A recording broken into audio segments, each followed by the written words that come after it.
So, are you ready to go? Yeah. Would you like the tick over as well?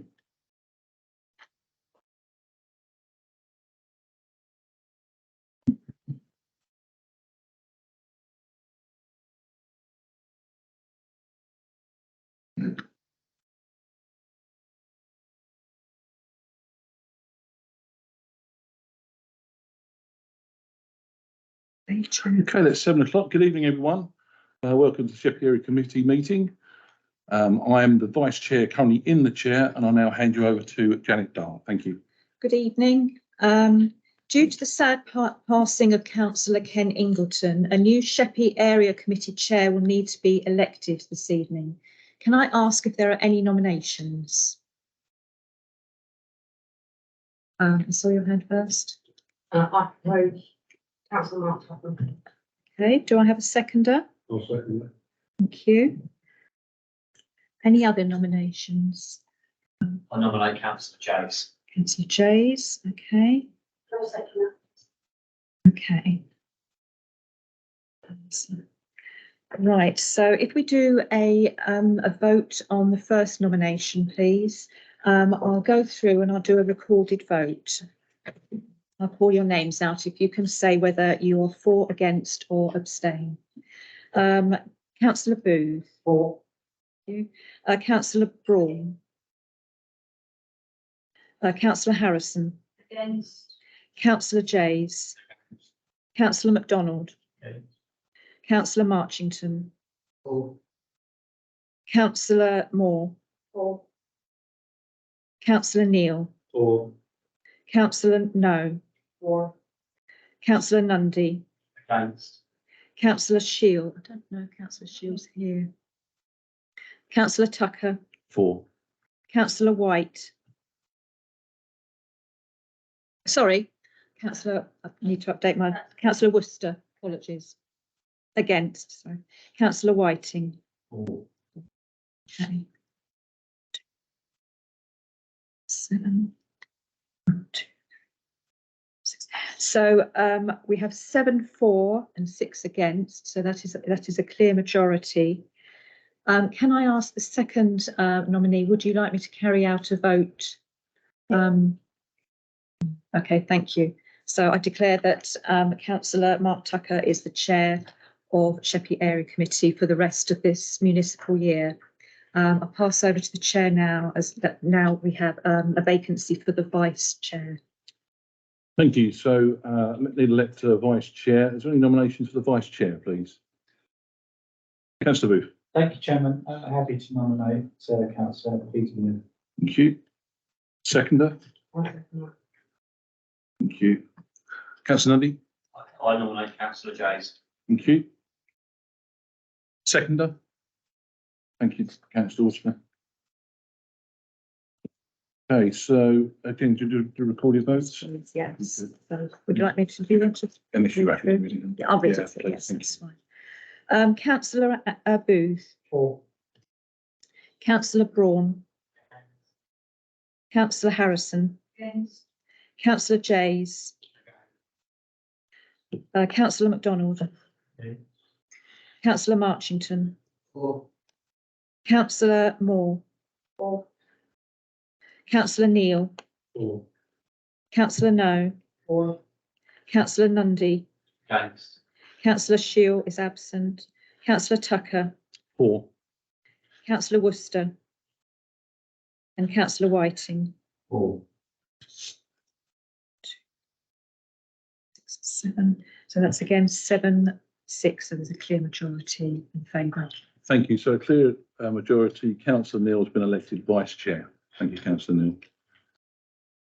So I'd like to welcome everyone to the hybrid Sheppey Area Committee meeting, including anyone attending remotely. Wish to advise that the following officers are in attendance from Swarborough Council. To my right, the Director of Regeneration and Neighbourhoods, Emma Wiggins. My left, the Policy Engagement Officer, Janet Dart. And in the room to my right, our Capital Projects Manager, Dean Radmore, and Capital Projects Officer, Zoe Henshaw. Hope I pronounced that correctly. Thank you. If there's anyone else online, sorry. Not at the moment. Not at the moment, okay. I'd particularly like to welcome the following in attendance: Inspector Vanessa Foster from Kent Police, who's attending online. I'm sure you can see her behind. Swarborough Councillor Richard Palmer, who's going to do a parking policy item later on. I'd also like to welcome also Swarborough councillors and KCC councillors, Councillor Annie Booth and KCC councillor and SBC councillor Mike Whiting, who are both divisional members for Sheppey. I'd also like to, I haven't noticed anyone in the room, so forgive me if I miss you. If there are any representations of parish and councils, thank you for coming. Councillor Mike Brown from Eastchurch, I think Mike there, thank you. Councillor Ball Day from Laysdown Parish Council, I haven't seen Paul, no, not online. Councillor Benjamin Points, I've seen him, good evening. Councillor Shield hasn't arrived since then, no, thank you. Councillor Chris Reid, I can see Chris, good evening. Councillor Linda Brinklow, good evening. Councillor Pat Sandel, Morden, no, Are there okay. any others that we haven't? Anyone else I've missed? Apologies I have. Thank you. Anyone else? So passes.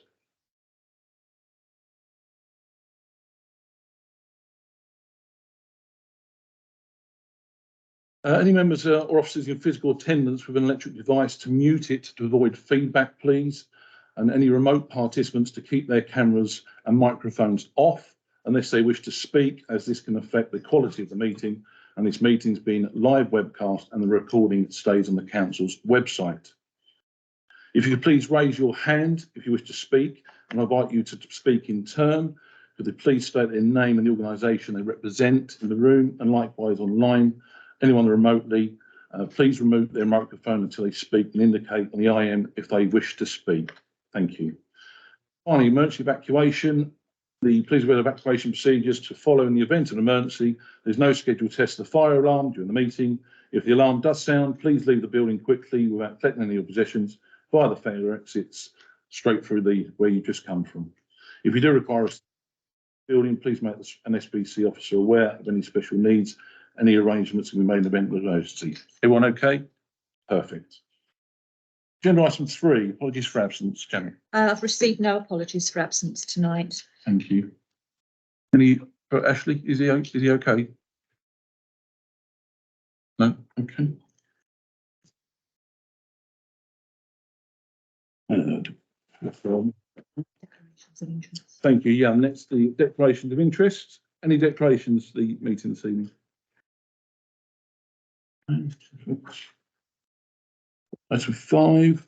Any members if we can read the minutes of the meeting held on the 6th of June, minute numbers 64 to 74 is a correct record. Perfect, thank you. Agenda item 6, engagement with the police. I'll introduce Inspector Vanessa Foster, who's I've already said is attending remotely. And when she's finished speaking, I'll please invite questions at the end. Thank you very much. Inspector Foster.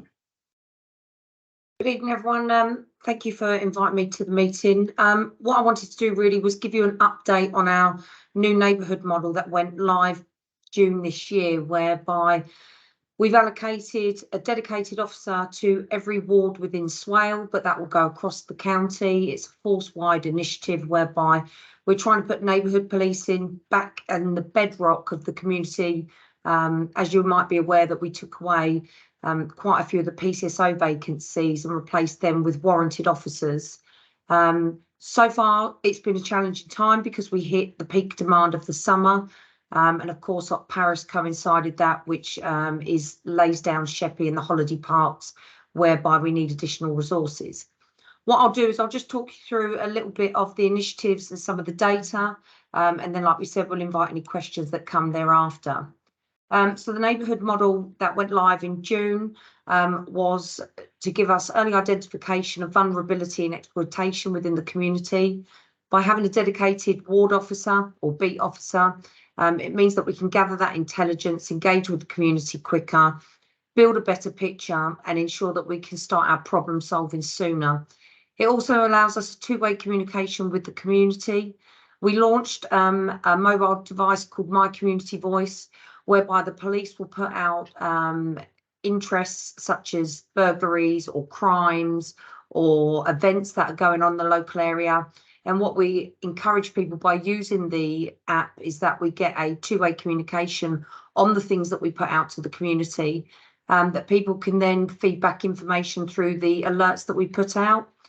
They will be specific as well, so it won't be a generic one for the whole of Swale.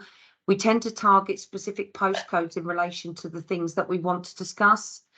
So if we're appealing for information on a burglary that happened in a certain area, we will only target that area with the information so that we don't clog up everybody's emails. So it's a really good way of having communication back out there with the communities, very much in a modernised way.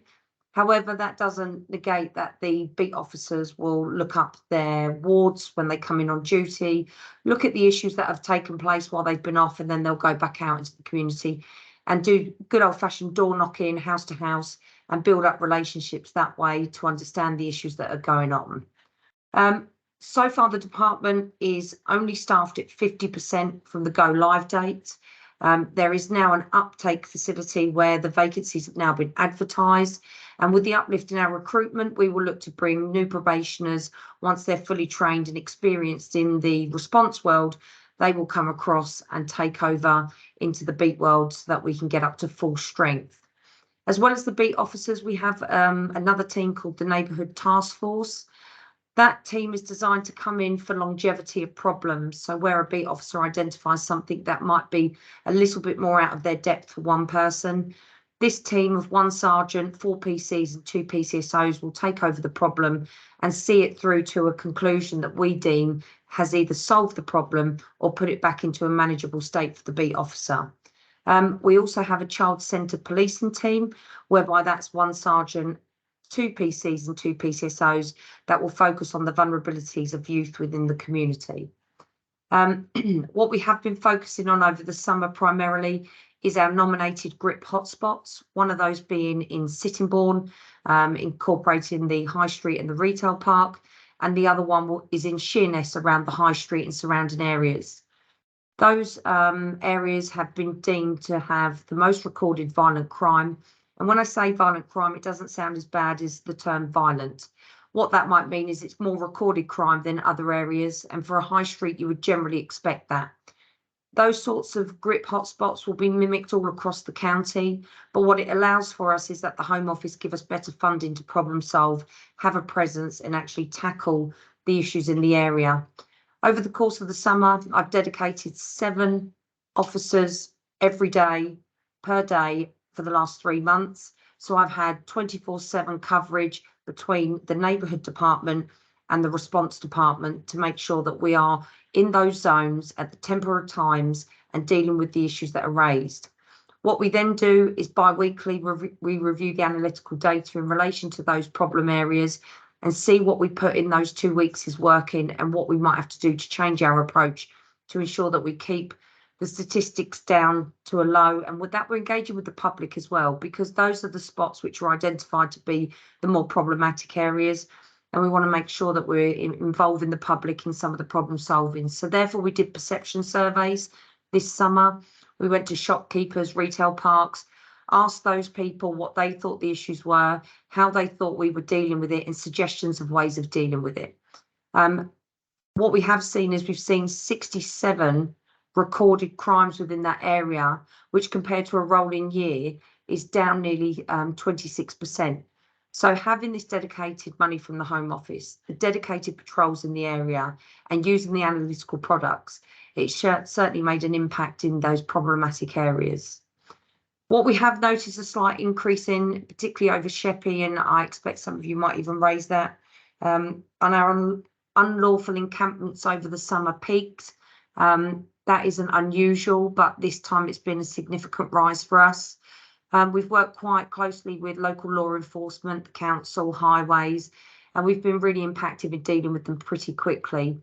The only problem with that is the volume of them. There has been quite a few, and they tend to just all circulate round each other. So where they come to Sheppey, they'll move to a different part of the county, and then likewise those that are being moved from another part of the county will come down to us. So that has probably been the main significant rise, as well as nuisance vehicles. Ridden docks seems to still be a problem. We have the special constabulary that usually patrol that for us on a Friday and Saturday evening. And whilst we call them nuisance vehicles, there is also a freedom of assembly where they do have the right to congregate. But what we do is take intelligence, and we issue section 59 notices that can move on any vehicles that we deem to be causing an antisocial behaviour within that area. Antisocial behaviour has been quite static over the course of the summer, but where we have noticed it has been in those grip hotspots. It's those high streets, retail parks that definitely have been attracting the younger generation. The council have put on some great initiatives over the summer to assist us with those. We've had gaming buses, boxing diversionary schemes. We've had it through our departments within colleagues at Kent Police, things like where they've identified certain families that need some support. We've gone in and dealt with those families, offering them diversionary tactics such as after school clubs, Saturday clubs, just to give some parents and support of those individuals that have been coming to our attention a little bit more so than others. In relation to our violence against women and girls, we've held regular community meetings. They will be advertised through My Community Voice, and they are out on our Kent Police website. Now that we have a dedicated beat officer for each ward, I've asked the officers to do at least one within their wards each month, and they've mixed up the type of engagement that they've had. They've had it at schools, they've had walking talks in the high street, they've gone to neighbourhood watch meetings, they've gone to social activities, gyms, all types of environments where we believe we should be promoting the safety of women and girls, and again doing perception surveys with the local community to see where they feel might be the areas that will cause them concern, or how they feel about the community in general, and being able to take walks alone, or what it is that we could do to make things better. Over the course of the year, we've worked with the council quite well to identify areas where we've put up better lighting, CCTV, and just to make everybody feel that they're a little bit more safe out in the community. Given the fact that we had such media attention over the last 18 months in relation to some violence against women and girls, we're fully committed to making sure that's one of our priorities. And we will continue to stage key events and work with partners to ensure that people within Swale do feel safe to go about their business as they want to. What I will do is I will take any questions if somebody thinks that I haven't covered something that they're particularly interested in, or in general, if anybody's got some observations that they'd like to feedback at all. Thank you, Inspector. Councillor Shield, thank you. I've noted your hand. I've got a question from Sharon, a member of the public. Would you like to come closer, Sharon? Do you mind speaking into this so the Inspector can hear you? Thank you. Sorry. That's okay. No, that's you. You're fine. Good evening, everyone. My question is, I live by Beachfields Green, near Sheppey swimming pool, and we constantly have issues with the drinkers, and it is a no drinking area. The police have put up posters, and as fast as the posters go up, the drunks go and pull them down. I think the problem we have is because we're out the back, we're off the beaten track, as they say.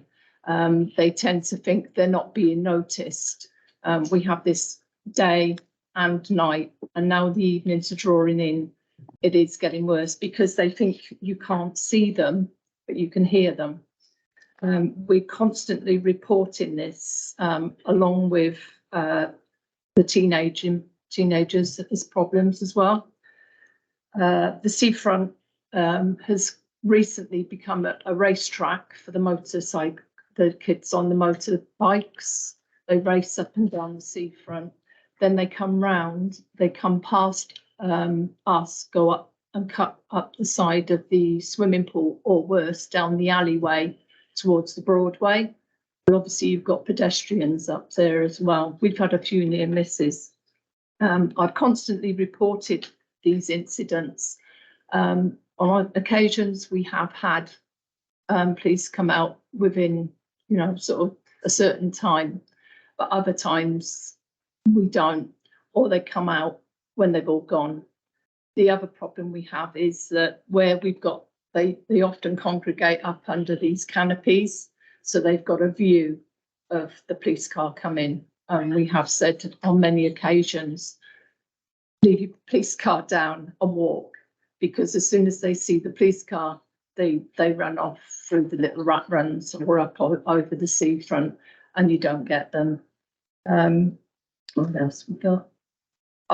Many a time I've reported the same incident because it's got worse. It's gone on. In the hot weather, we've had to shut windows. We've even moved to the back into the bedroom just because of the noise. What I'd like to know is how many of these incidents reported in this area have resulted in arrests or convictions, and what are statistics for this area? Because you said you find the high street is the worst. I was just listening, but we do have a serious issue with say the drinkers, the teenagers, and these motorcyclists. Thank you, Sharon. Inspector, did you get all that? Yes, I did. Thank you. Thank you, Sharon. Yes. When I say the high street is recorded around violent crime. So that is the key to that part there. I'm fully aware of the area that you mentioned. I spoke with the local ward officer and the sergeant in relation to that. And the good news is there's some positive updates in relation to the area that you mentioned. We are aware that it's a PSPO zone, which is great because it gives us additional powers. However, we're not fully responsible for that zone as well. The council have enforcement officers that can assist us with that. The local enforcement officer, Tina Grafton, that works with the council, is going to enforce some more training with some other colleagues. And we're going to make that a priority to come down and tackle that collaboratively. So it will be Tina and our officers that will go out and issue when I say issue fines, we don't issue fines, what we issue is warning letters. Now with the PSPO zone, if they comply with the direction, it means that it rarely sees a courtroom, because what you have to do is demonstrate the breach of the direction, which they don't usually do. However, what we can do is collate the details of those within those zones and issue what is called a community protection warning. Now, what that says is every time you're within that zone, and we can move you on, that's fine. But what we won't keep doing is move you on. So what we'll do is use our civil powers around enforcing an exclusion for them. So we'll start with a CPW, which is the lowest level. We'll record it.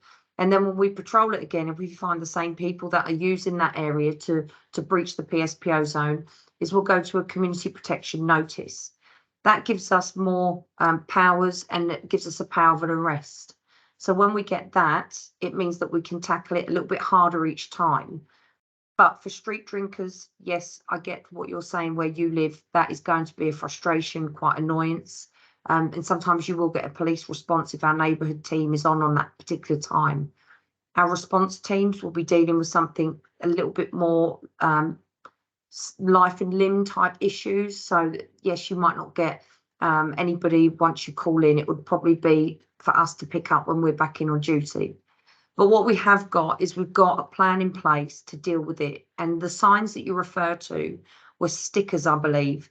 They're going to be now metal signs that are going to be put up there. And we're going to look further at having CCTV to monitor it and have a direct link back to the control room that can then give us the image live streamed, which we have access to through our computers. So I have listened to your concerns. It's just going to be a little bit more of a long-term solving problem. Whilst we move them on and all the rest of it, we don't want to do that anymore. What we want to do is actually deal with individuals and ensure that we can take them through civil courts to issue them with banning notices. So yes, bear with us. It's being dealt with. It's just not going to be an overnight fix. It is quite rife with drug dealers as well.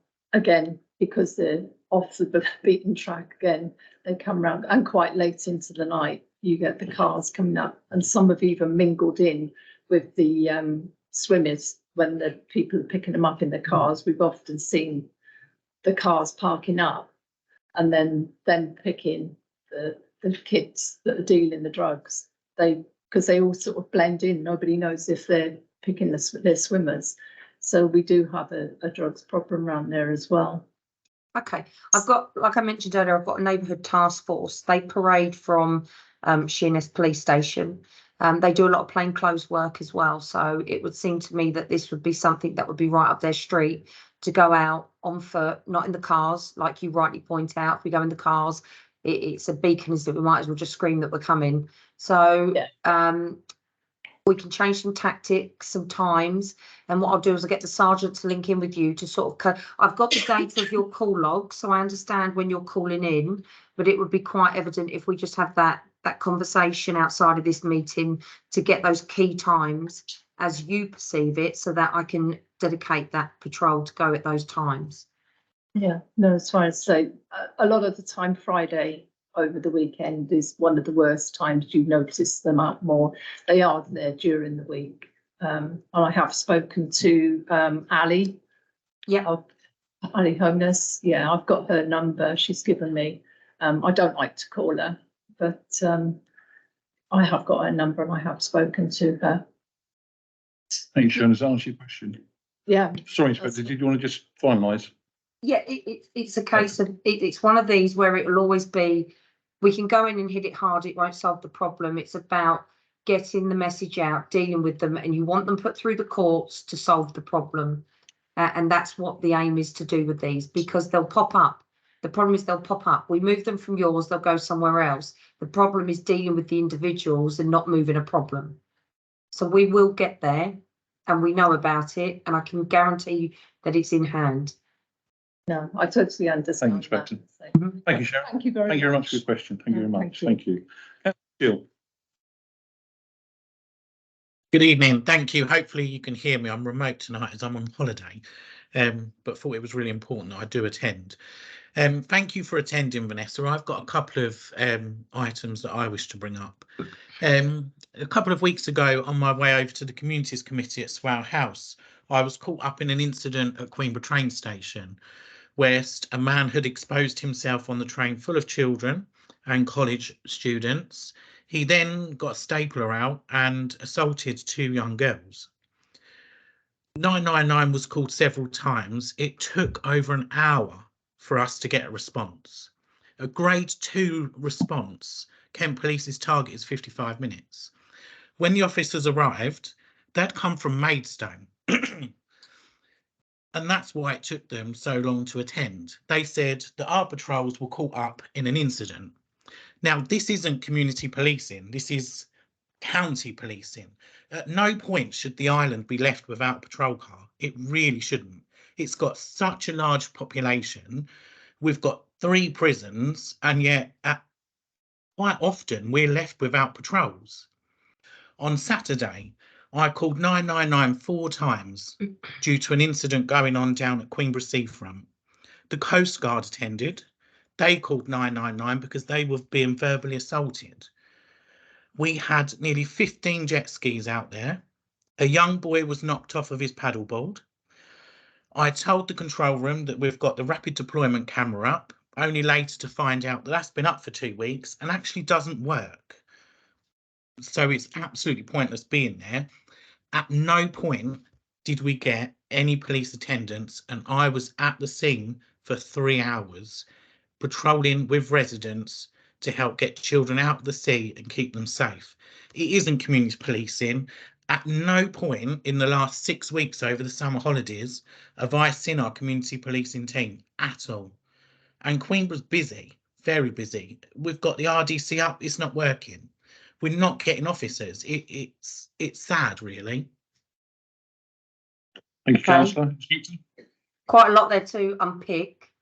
Firstly, the response times, that I concur, but that's not for me to answer on our response times.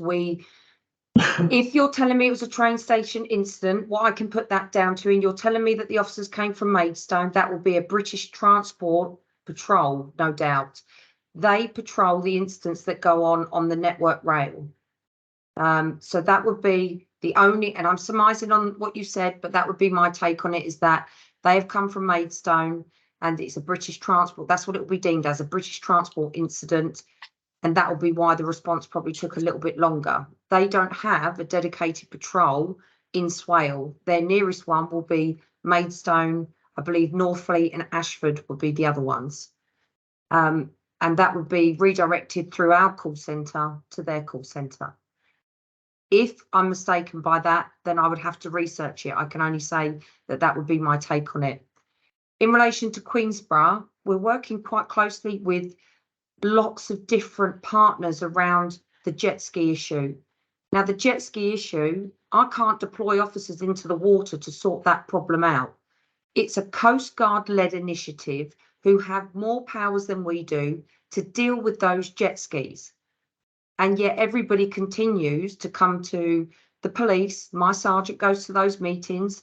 I've put people out on overtime to go down and patrol the docks to gather the intelligence for the trailers and those using the jet skis. However, I don't have officers I can put in the water. I can video them, we can take details, and then we can refer the case. But actually to deal with those jet skis, it's a much bigger issue than just Kent Police. I've asked the Marine unit who parade from there to assist us. We went out with the Coast Guard on bank holiday. So when you're saying you don't see officers, you can't be there all the time we are, and we can't be there all the time you are. So I think that's perception around when you see us and when we see you, because we are there. It just might be not the time when you're there. So I think that would be a little bit unfair to say that we're not. I think it probably is slightly unfair, Vanessa, but when we're dialing 999 and the Coast Guard are dialing 999 because they're being verbally assaulted, and the Coast Guard were there for nearly 2.5 hours. They arrive every time I call them through the 999 control centre. They attend. Tim down at Sheerness First has been absolutely amazing. But when they're calling 999 and saying, look, we've attended, we're now being verbally assaulted, and they're not getting the backup, they then had to retreat and go and park down North Road. It probably is a little bit unfair. We don't have unlimited resources, but what we do have is a duty of care to the public. You do, you completely do. And look, I do that job because that's what I believe in. That's what my team believe in. That's what every officer joins to do. I just reiterate, I have 50% capacity within my team of beat officers. We are doing the best we can until we get an uplift. I can assure you that the local police and response officers, they parade with about 8 to 10 officers for the whole of Swale on an early shift, a late shift and a night shift. That doesn't leave much left when the calls start coming in. Thank you, Inspector. Thank you, Councillor Shield, for your question. Councillor MacDonald, got a question? Would you like to come forward? Sitting here, thanks.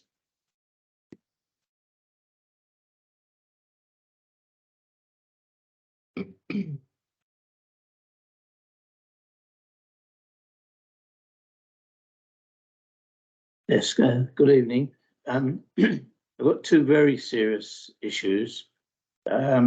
I know bureaucracy has caught up with the police, and I don't blame the police authority. Things are going along at a snail's pace now, where if people were caught, they were in court the next day, or certainly sometimes the same day, and then dealt with even on a Sunday. And now it's months and months. But I've got two particular issues that I think are very, very serious. One is drug dealing, and the other one, which made the national press, was a shoplifting epidemic, which apparently is throughout the country. There has to be a consequence. Otherwise, you know, it's just completely out of hand. And as I say, I don't blame the Kent Police. You've got limited resources. But about at least 10 years ago, with regard to drug dealing, I can't remember the exact date now, it might have been a lot longer, but the Kent Police came in mob-handed. They raided every known drug dealer and the rest of it, and there wasn't any apparent drug dealing for about 2 or 3 years. So I suggest that that's really the way forward. It's no good saying, oh, they're only minor and things like that, because all these things are related. And drug dealing and shoplifting, obviously, is the other thing, where even you know, I mean, that made the national press. One of the local Sheerness shops but it's completely out of hand. And of course, they're ordinary people have to pick up the bill. So, you know, it just needs something done really radically. And I suggest if a shoplifter is caught red-handed, they're taken straight to court, and none of this silly nonsense, and dealt with. That may be something for the Home Office, but things are really out of hand, quite frankly. And I would support the police in every possible way. Thank you, Councillor. Inspector. I concur. I think both of those actually go hand in hand. Usually the shopliftings relate to the drug dealing, the drug dealing relates to the shopliftings. Usually they coincide with certain individuals. When it comes to our recidivist offenders, without a shadow of a doubt, we will charge and remand them all day long, and that does happen. It was only a month ago that we arrested 6 of our recidivist offenders. On one Friday evening, we got 32 charges, and all 6 were in prison by Monday on a remand. So we take it really serious. The other part that we have is you could have the juveniles that are nicking literally the bottle of Coke because it was that hot that day and they just don't want to pay for stuff, and they go in Poundland and they deal with that. We have 2 very different types of offenders when it comes to shoplifting. Sadly, yes, the petty shoplifting, as it might be perceived, doesn't get dealt with as well as it should be. That the outcomes for that is very little. What usually happens is once we've got a bigger picture, actually that's where there's an appetite to charge. We remand nearly all of our shoplifters who are prolific shoplifters. That goes without saying. The courts support that. They see their time out and they're done. Yes, the lower level shoplifting is difficult to deal with in the sense of the courts. What it will be perceived is monetary value will be part of it. Getting the shops to actually support the initiative. The one you mentioned that went on the national news, we've dealt with that individual many times and never supports us with CCTV. So actually there's 2 sides of a story and to how we deal with it. So we do need the shopkeepers on board as well. Majority, I must say, are very good, very supportive. What we've re-energised though throughout Swale is the Shop Safe radio. So we have a direct link to the shops now with the beat officers on the ground. That means that the minute they're coming in, they don't have to call up through the call centre. That Shop Safe radio is held by an officer, and we will respond to that a lot quicker and immediately where those people are in the high street there and then. What we also have done now is the chief has remodelled a volume-based crime team, which means that all crimes now in relation to shopliftings have a dedicated team that deals with them. So it has been taken to another level of how we can get that seriousness. Theft will be an old age offence. How we deal with it, yes, sadly, it will be when it comes to that higher end. The lower end at this time, the courts don't have an appetite, the CPS don't have an appetite, and we are issuing our non-court disposals where we can. So that would be youth cautions, community resolutions, and diversionary schemes with those children who we believe fit that criteria. Thank you, Inspector. To answer your question. Thank you, Councillor Dawn. Councillor Nundy, if you want to come forward, thank you. About 15 minutes left on this item. We've got another question from Councillor Worcester. We'll probably take one more after that, if that's okay. Councillor Jakes, thank you.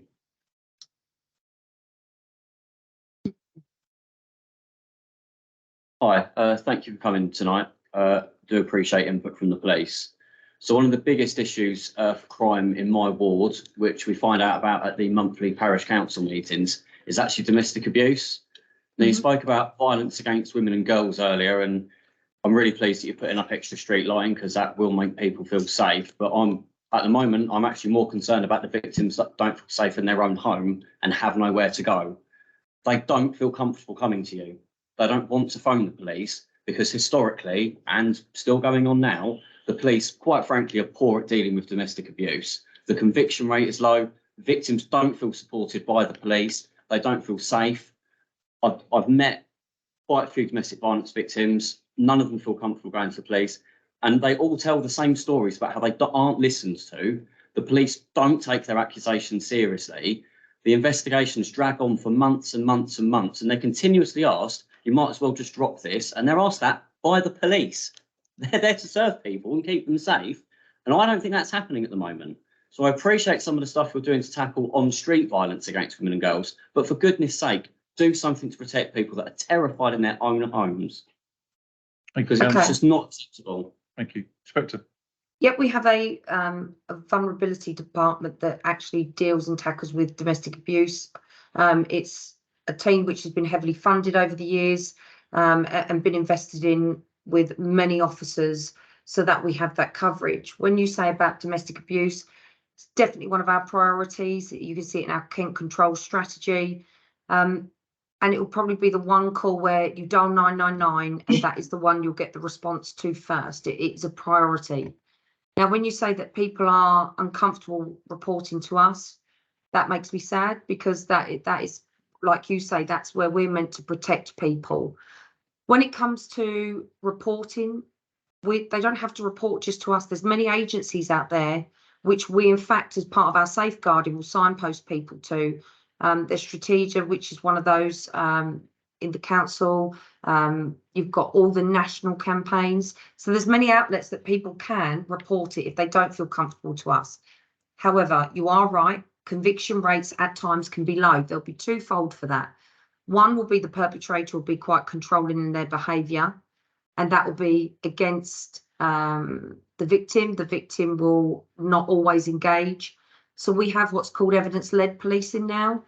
We recognise that victims won't always support because of the perpetrator will get to them mentally, start getting in their head, build the relationship back up. What we use is previous incidences, the evidence that we had. We look for third-party witnesses to support that. We look at things like phones, computers, laptops that people have to try and build up a picture of a relationship that isn't just something that they're both telling us. So evidence-led prosecutions now are one of the biggest success stories, and we take that choice away because we can see the harm that's being caused. So we don't always agree with what the victim's telling us, and we take their interests at the heart of what we do. The reason why some of the cases might drag on is because of the CPS backlog in getting the cases to them, and then potentially some of the actions that come out of their reviews, which we then have to go away. And like you said, and like I advocate for most investigations, unless you have momentum, you don't see them through or keep engagement. So momentum is key. What that comes with is officers do have quite a significant workload in that department. And it does mean that actual engagement and keeping on track is vital. I can't talk for that department. There's another DCI that can talk for that. However, you are completely right. People should feel safe, should be able to come to us. And what I'd be interested to know is if you have people that actually felt like that you could give me tangible examples that I can take to that department to re-engage and work with those individuals. Thank you, Inspector. Just very, very quickly, Inspector, if that's okay. Sure. You mentioned that the response time for domestic abuse calls from 999, that would be the quickest response time that you could get. Where can I find data on that? Just out of curiosity. So our response times to an immediate call is within 40 minutes. Okay. Now that to me doesn't sound right, because that is still too long if you're calling 999. However, we have to take into account resources, geographic location, set realistic targets. You'll be able to get that through requesting data from us, and we can give you an indication into our response times. However, that is graded on case by case. So if the perpetrator, for example, has left the property, the risk to the individual at that time is lower. So you will then regrade and look at, right, who is now the priority? So yes, everything is on case by case. It's a very sweeping generic answer, but I'm trying to cover your points as best I can. But yes, I'll be interested to know if you had individuals that would be willing to talk to me, that I can refer back into that department to see if we can do some service recovery there. Okay, Thank you, Inspector. Yes. I think, Councillor, I think I personally confirm that the CPS do proceed with evidence-led prosecutions, and they are reasonably successful. Yeah, and there is a big delay with the CPS and the Magistrates Court, and even worse in the Crown Court. That's a separate issue, but does that answer all your questions? Thank you. Councillor Worcester, please.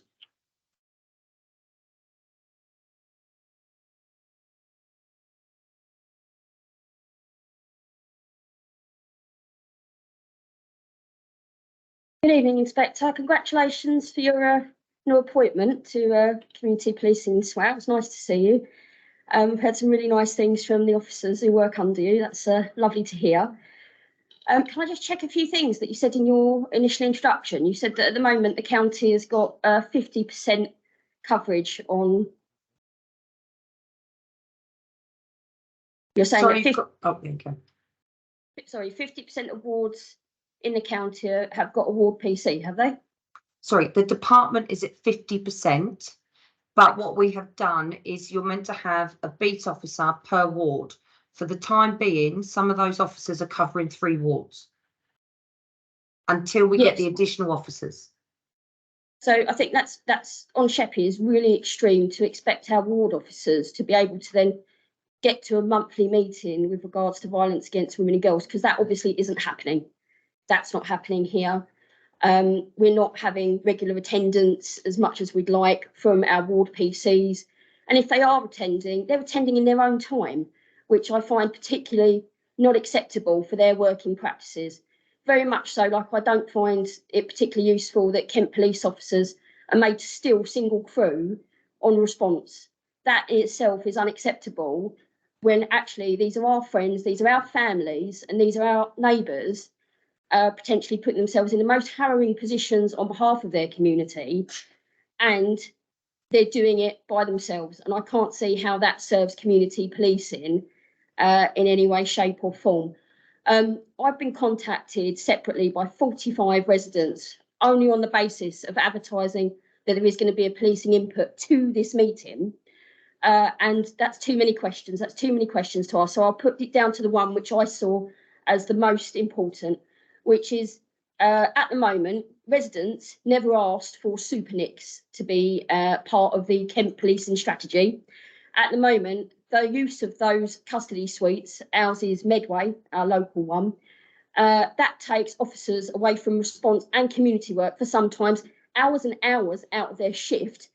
And I would like to know, how is it fair that Swale residents are discriminated against in this way, when actually those officers are then relocated to Medway hours and hours. So therefore, our money, Swale's money for Kent policing, is paying for another area's policing.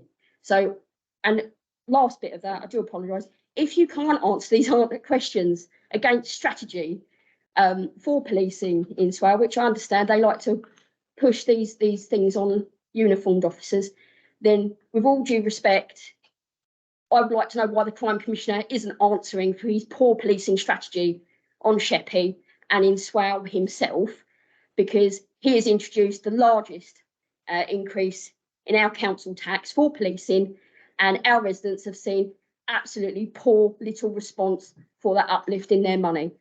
So I know it's a big question. Sorry about that. So, sorry, 2 seconds, but sorry, there was lots there, Councillor. Yes, indeed. Councillor I think I picked them out. 2 seconds. What's the main question that you want to answer that of all that? So I'll go back to my resident and say, why is it appropriate that, for instance, our officers miss hours and hours off of their shift? And why is it our council tax is actually paying for policing potentially more prevalent around Medway than it is in Swale, as officers are missing for hours and hours out of their shift in detention? Thank you. Inspector. Yeah, that's a great question. It's a huge frustration of all my counterparts that work at Swale. It takes, yes, the commute to Medway custody is frustrating. It will take my beat officer that might do the arrest of a shoplifter that we want to get off. That could take an hour to book them in, come back out, get on with their job. You can't. You're exactly right. We used to have a custody suite at Sheerness. We used to have one at Sittingbourne, and they closed. That has all come down to budget cuts. I can't explain why that happened, why the chief did what he did, but they have centralised custody. That is something which is a frustration to us that work at Swale, and I concur with your sentiment. In relation to the PCC and his strategy, I can't answer. I have to deliver, and we will do the best that we can with what we've got to do it. The good thing that I can guarantee to you and all of you in the room and to your residents is, whilst there's not many of us, we are committed to doing our best and prioritising the harm as we see fit. around Sheppey and Swale, and we will deal with those individuals, those vulnerable people, in the best way we can. And it might not always be as quick or as on it as you perceive it to be, but we are dealing with those most vulnerable in the society of Sheppey. I can guarantee you of that. Thank you. It's Sheppey, by the way. Sorry. Not Sheppey. Sheppey's It's Folkestone. okay. I used to work down there. That's okay. We've also got a Sheppey in Maidstone as well. Just to come back on that, obviously, this community is desperately missing its PCSOs. You took away a team of 6 people that dealt very well with youth and under 16s. We know that Kent Police don't like to detain under 16s. So I would like to question that decision about the removal of PCSOs, because Sheppey is very much suffering from it. Thank you very much. And I would just like to highlight the bravery of my resident who came tonight to ask a question to you, which might be slightly intimidating. And my resident's question came from Jill Simpson, who is a parish councillor for Minster. Thanks very much for your time Thank you, tonight. councillors. Thank you. Councillor James.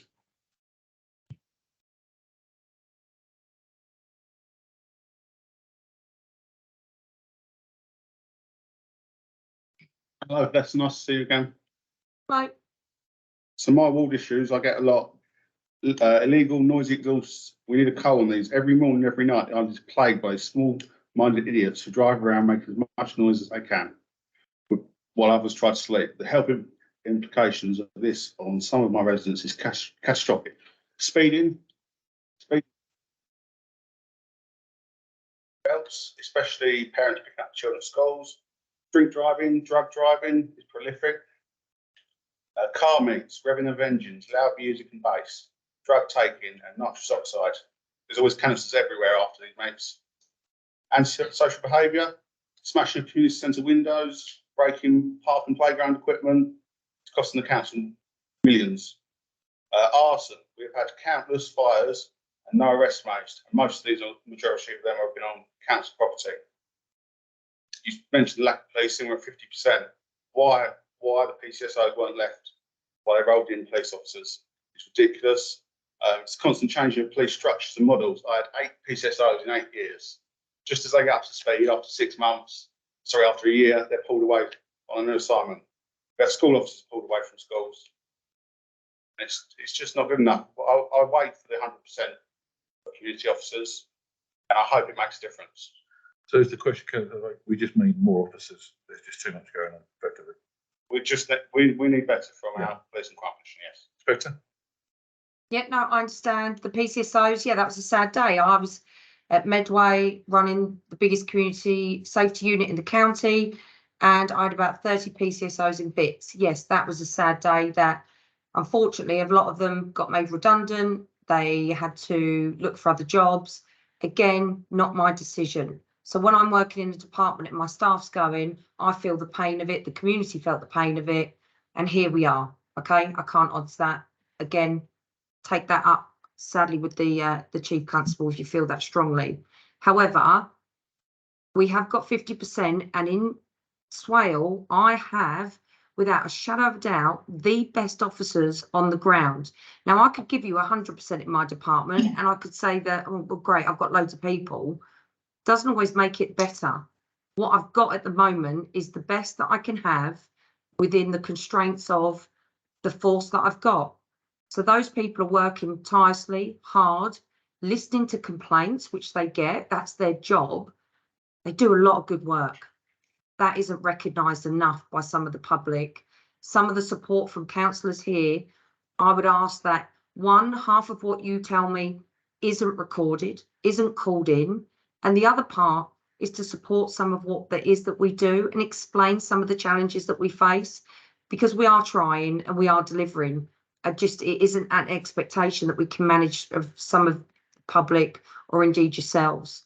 So I take on board what you say, and I'm not defensive. It is far from that, because I'm a reflective individual. We will always strive to do better.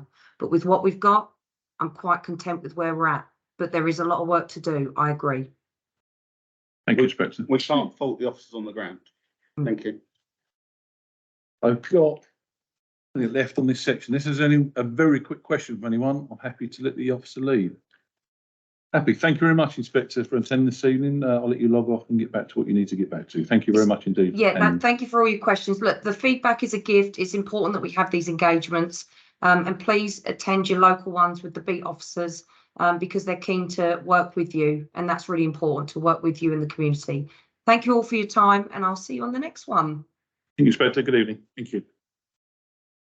Okay, if I can ask Dean Zoe to come forward for agenda item 7, the Lebanon project update. Thank you very much. Good evening, everybody. I'm here today along with Zoe to update you on the Sheerness Revival project.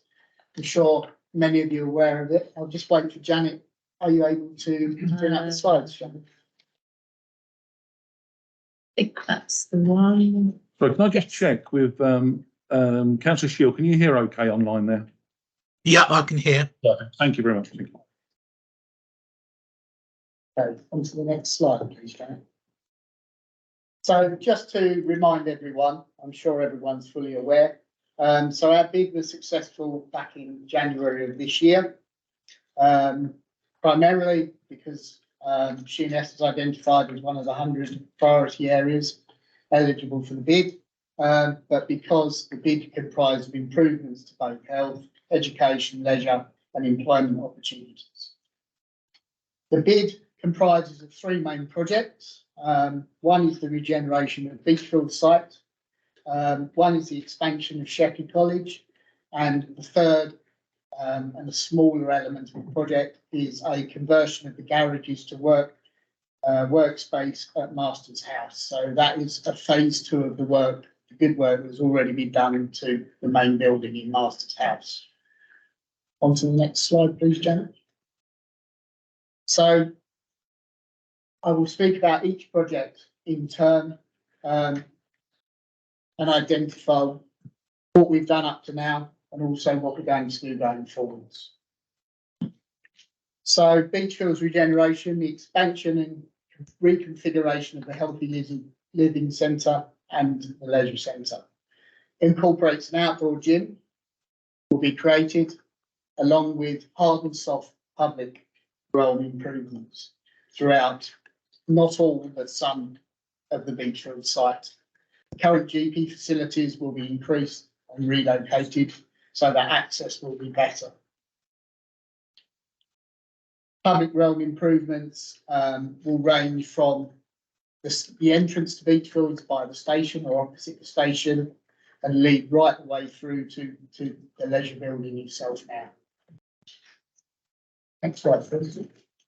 So we entered into an agreement under the UK Leisure Framework.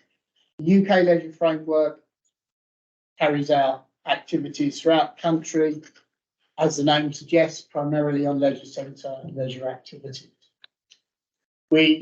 Back in February of this year, we entered a project questionnaire which gave us access to that framework. Next stage, as you can see there, is the access agreement. From when me and Zoe first were employed in April of this year, we've worked tirelessly with Alliance Leisure, who are the Leisure Framework's development partner and our development partner for this project. We've been working tirelessly with them, looking at what we need to do to move this project forward, but also to get fee proposals and accurate fee proposals as much as we can at the moment to enable us to enter into a contractual arrangement with them to deliver up to and including REBA 4. So REBA is the Royal Institute of British Architects. It's what most construction sites work on. It's a phase scenario from 0 to 7.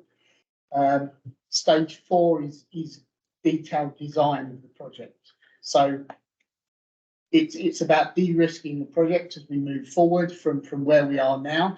And at bid stage, it was a very conceptual design, obviously, and we need to now work through to REBA 4.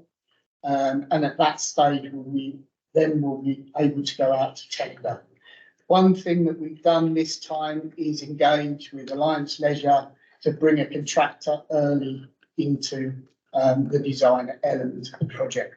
The advantage of this is that the contractor is able to be part of that design team to look at costs as they're being worked out by the design, so that costs are monitored right the way through.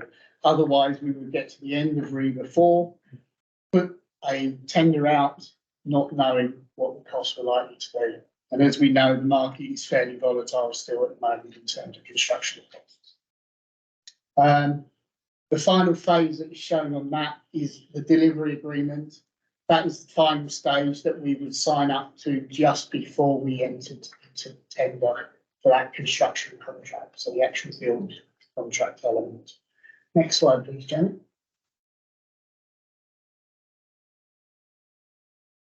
So what have we been doing up to now? So we have, since myself and Zoe were employed back in April, as I say, we've negotiated a lot with Alliance Leisure.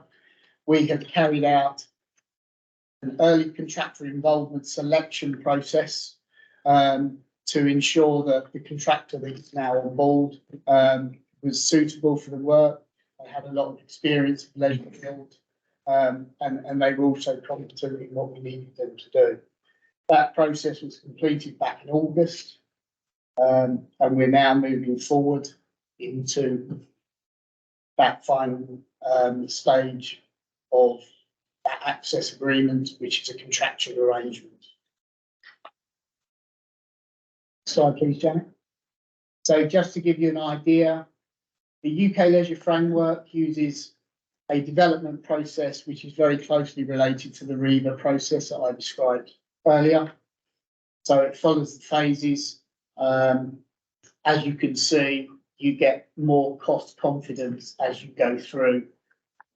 Step 5 is equivalent to REBA 5, which is the start of construction. At the moment, we are still at step 1, to give you an idea. So we have a long way to go. Next slide, please. Next, I will move on to Sheppey College. Expansion of the college will allow for increased education opportunities, the offer of a junior college for 14 to 16-year-olds, and support for local business recruitment of local skilled individuals. So we've been working closely with EKC. They are in their early design phase as well. They are currently looking to move towards REBA 3, so slightly ahead, because they've done some work initially before the bid was successful.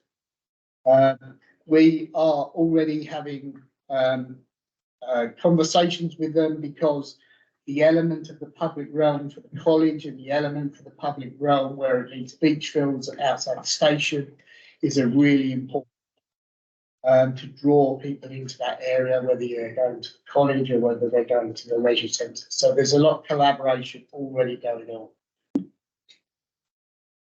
on. Next slide, please.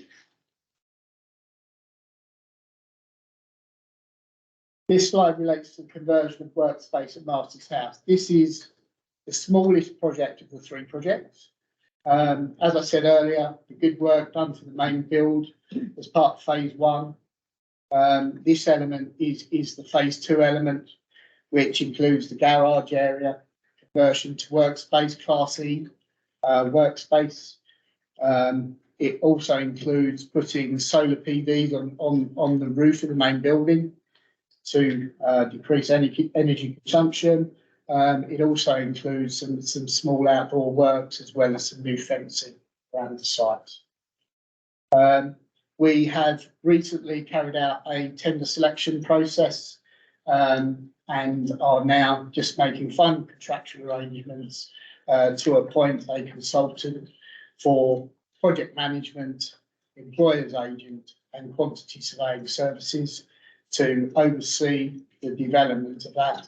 Some of the design work that was done for phase 1 is also appropriate for the workshop space, but there is a fair amount of design still to do on that.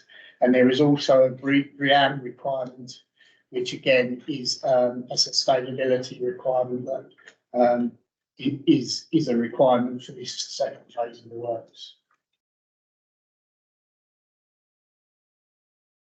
Next slide, please. Just so everyone aware, those are the 2 garages in question. They're there is actually 3 spaces there, so the 2 garages and what used to be the old plant room, because that has now been relocated. So that is the 3 areas of work that primarily consist of this thing. I will now hand over to Zoe to speak on communication and engagement. Okay, so since appointed in April, I've worked very tirelessly and we've got a communication and engagement plan, which has now been approved by the members working group, and we actually sent it out to Sheppey councillors as well then. So I can now say that we've got the sign off last week, 2 weeks ago. So that is now in place. So that's now enabled me to move forward in my role as sort of engaging and communicating with residents and with stakeholders and with councillors. So to do that, we have to follow very strict branding guidelines set by the government and by the law department. Unfortunately, to begin with, due to Swell's contribution, we wasn't sure if we were able to put our logo onto anything we were creating with branding. We had confirmation about 2 weeks ago that that's not the case, and actually Swell will be proud when we put the Swell Borough Council logo on any communications and engagement materials that we create. To go alongside that, to help the project really stand out and to be recognisable amongst local residents, we've also designed, and it's currently going through the last sort of stages, a logo specifically for the Sheerness revival. And then we can use that on our promotion materials and engagement materials. And we're hoping that within the next sort of month or 2, that will include a website, a regular newsletter, and social media presence, so that we can engage across the residents of the island as well as the residents of the mainland as well. That it in terms of this. I think that is it. Next slide, please, Janet. Over to the floor. Any questions? Thank you, Dean. Thank you, Zoe. Councillor Harrison, please.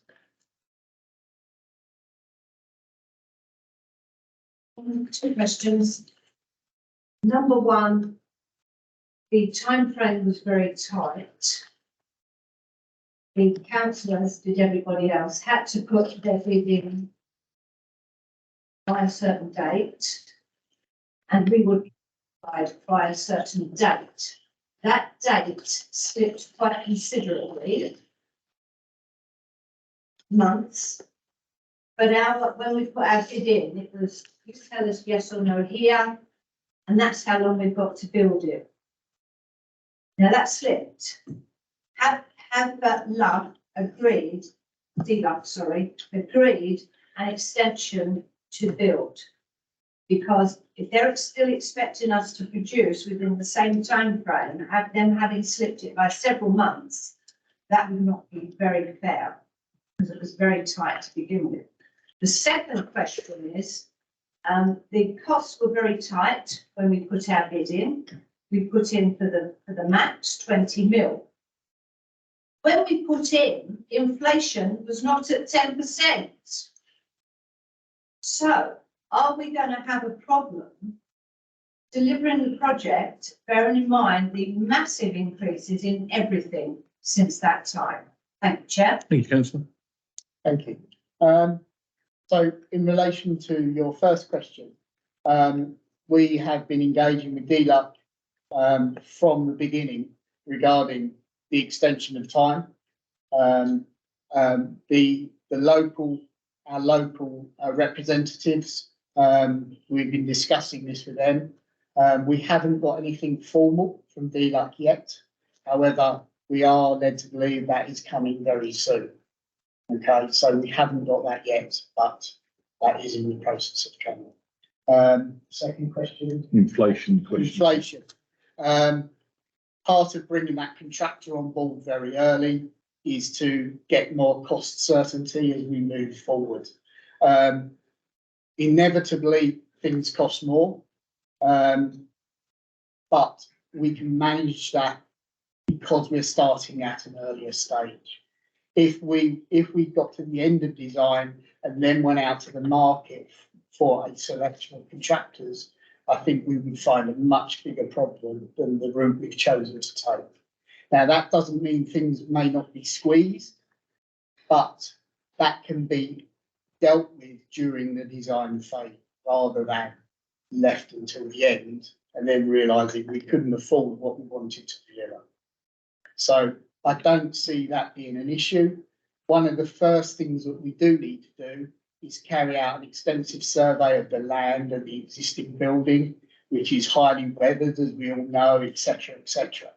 So we need to wait and see what comes out of those surveys to see where we are from a design point of view from the beginning. That's our biggest pressure at the moment. Can I ask you a question, Councillor? Yeah, Thank you. I'll just bring Emma in this and then Councillor Reid. Thank you. Very quickly, Chair, thank you. Just to let people know that as part of the bid, the council did submit a 10% contingency. So whilst it still may not cover the fact that we were insistent on quite a lot, the normal, but 10% contingency means hopefully there might be some scope. So we will continue to update this committee once we're at the stages of knowing the truer costs, and fingers crossed we are able to deliver everything that we said we would in the bid. And DLUP are not silly, and they know we're not the only project having these conversations with them about not only extensions of time, but cost increase. So they are aware nationally. Thank you. Thank you. Councillor Reid. I don't know if you're as loud as Councillor Harrison. If not, you need to come forward. Sure, Councillor Harrison won't mind me saying that. Absolutely. I can also project my voice as well. The greatest asset we have as an island is the sea and the beach. Lovely picture there, public realm, little umbrellas and such like. Is there going to be improved access between beach fields and the beach and the promenade? Because I think most of the people that I speak to say that would be the most important thing they want to see. Thank you for the question. I think what I described earlier, which is the public realm improvement from outside the station or the bus hub area, if you like, to that route through is going to be improved significantly. And I think that will open up the area and it will invite people to go that way. At the moment, I don't think it does that at all. So I think that's the answer to your question. I think in terms of changes to the sea wall or anything like that, that is not within the scope of this project. No, but there is, it's quite difficult to get from beach fields up onto the beach, particularly during the winter months. For some reason or other, they shut the floodgates. And the ones by the sandpit are shut all winter. The ones by the Catholic Church are shut all winter.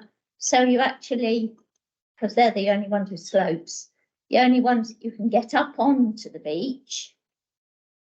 I mean, that would make one improvement, and we could do with a lot more. It's access. As I say, not within the scope of the current project, but we can take that away as a separate issue. Thank you. Thank you, Councillor. Thank you. I've got Councillor Worcester. Probably time for one more question after, if anyone else. Councillor Booth. And I'm sure it'll be a quick one, Councillor Point. Thank you. Do you want to come forward, Councillor Worcester? Okay.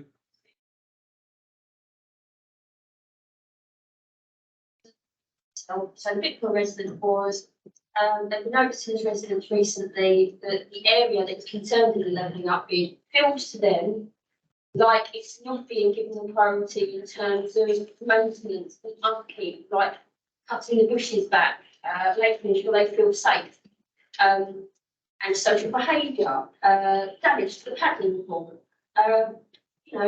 lighting, CCTV, things like that. I'd like reassurance from officers that just if the levelling up fund is being put in at some point, that Swale are not going to take their eye off the ball with regards to that remains a public space right up until this work starts. Yeah. And I think residents would like a public reassurance that that is being considered and maintained as well, if that's okay. Yeah. And my part of this is, obviously, you went through a little bit of the engagement that you were thinking of, social media, website. Two things that I'd particularly like to add on that score. I'd love to see a good link from Swale Borough's homepage to the website, so that, for instance, it's very easy for schools and educational establishments to be able to use that in part of their curriculum going forward, especially local governments. And I'd also like to see if the island has fairly high percentage of poor literacy, poor numeracy, that we also reconsider the idea of having a very visual display, perhaps at the Gateway Centre, to allow everyone to access this process. So obviously, not in this administration, not in the coalition administration, but in previous administration, lots of residents felt lots of things were done to them, not with them. And I think this access is a very big part of taking residents with us, not doing it to them, if that makes sense. Thank you. Yeah, fine. So about 2 months ago, and actually it would have been really good to have Inspector Foster on the call at the moment. We actually, as a council, put in a safer streets bid with the PCCO. And that was to look at exactly what you just described in the Beachfields area. So new lighting, CCTV cameras. We were looking at hollowing the trees, so taking them up so the canopy was raised so that more natural light could get in to try and stop those antisocial behaviours. We also had a talk with our contractual partners and the planners and designers, and we've made them well aware of the antisocial behaviour that does happen within that area. So we're not oblivious to it as officers, and actually our construction partners and design partners aren't oblivious to it either. We're not sugarcoating it, so to say, so that they don't realise the extent of what goes on in that area.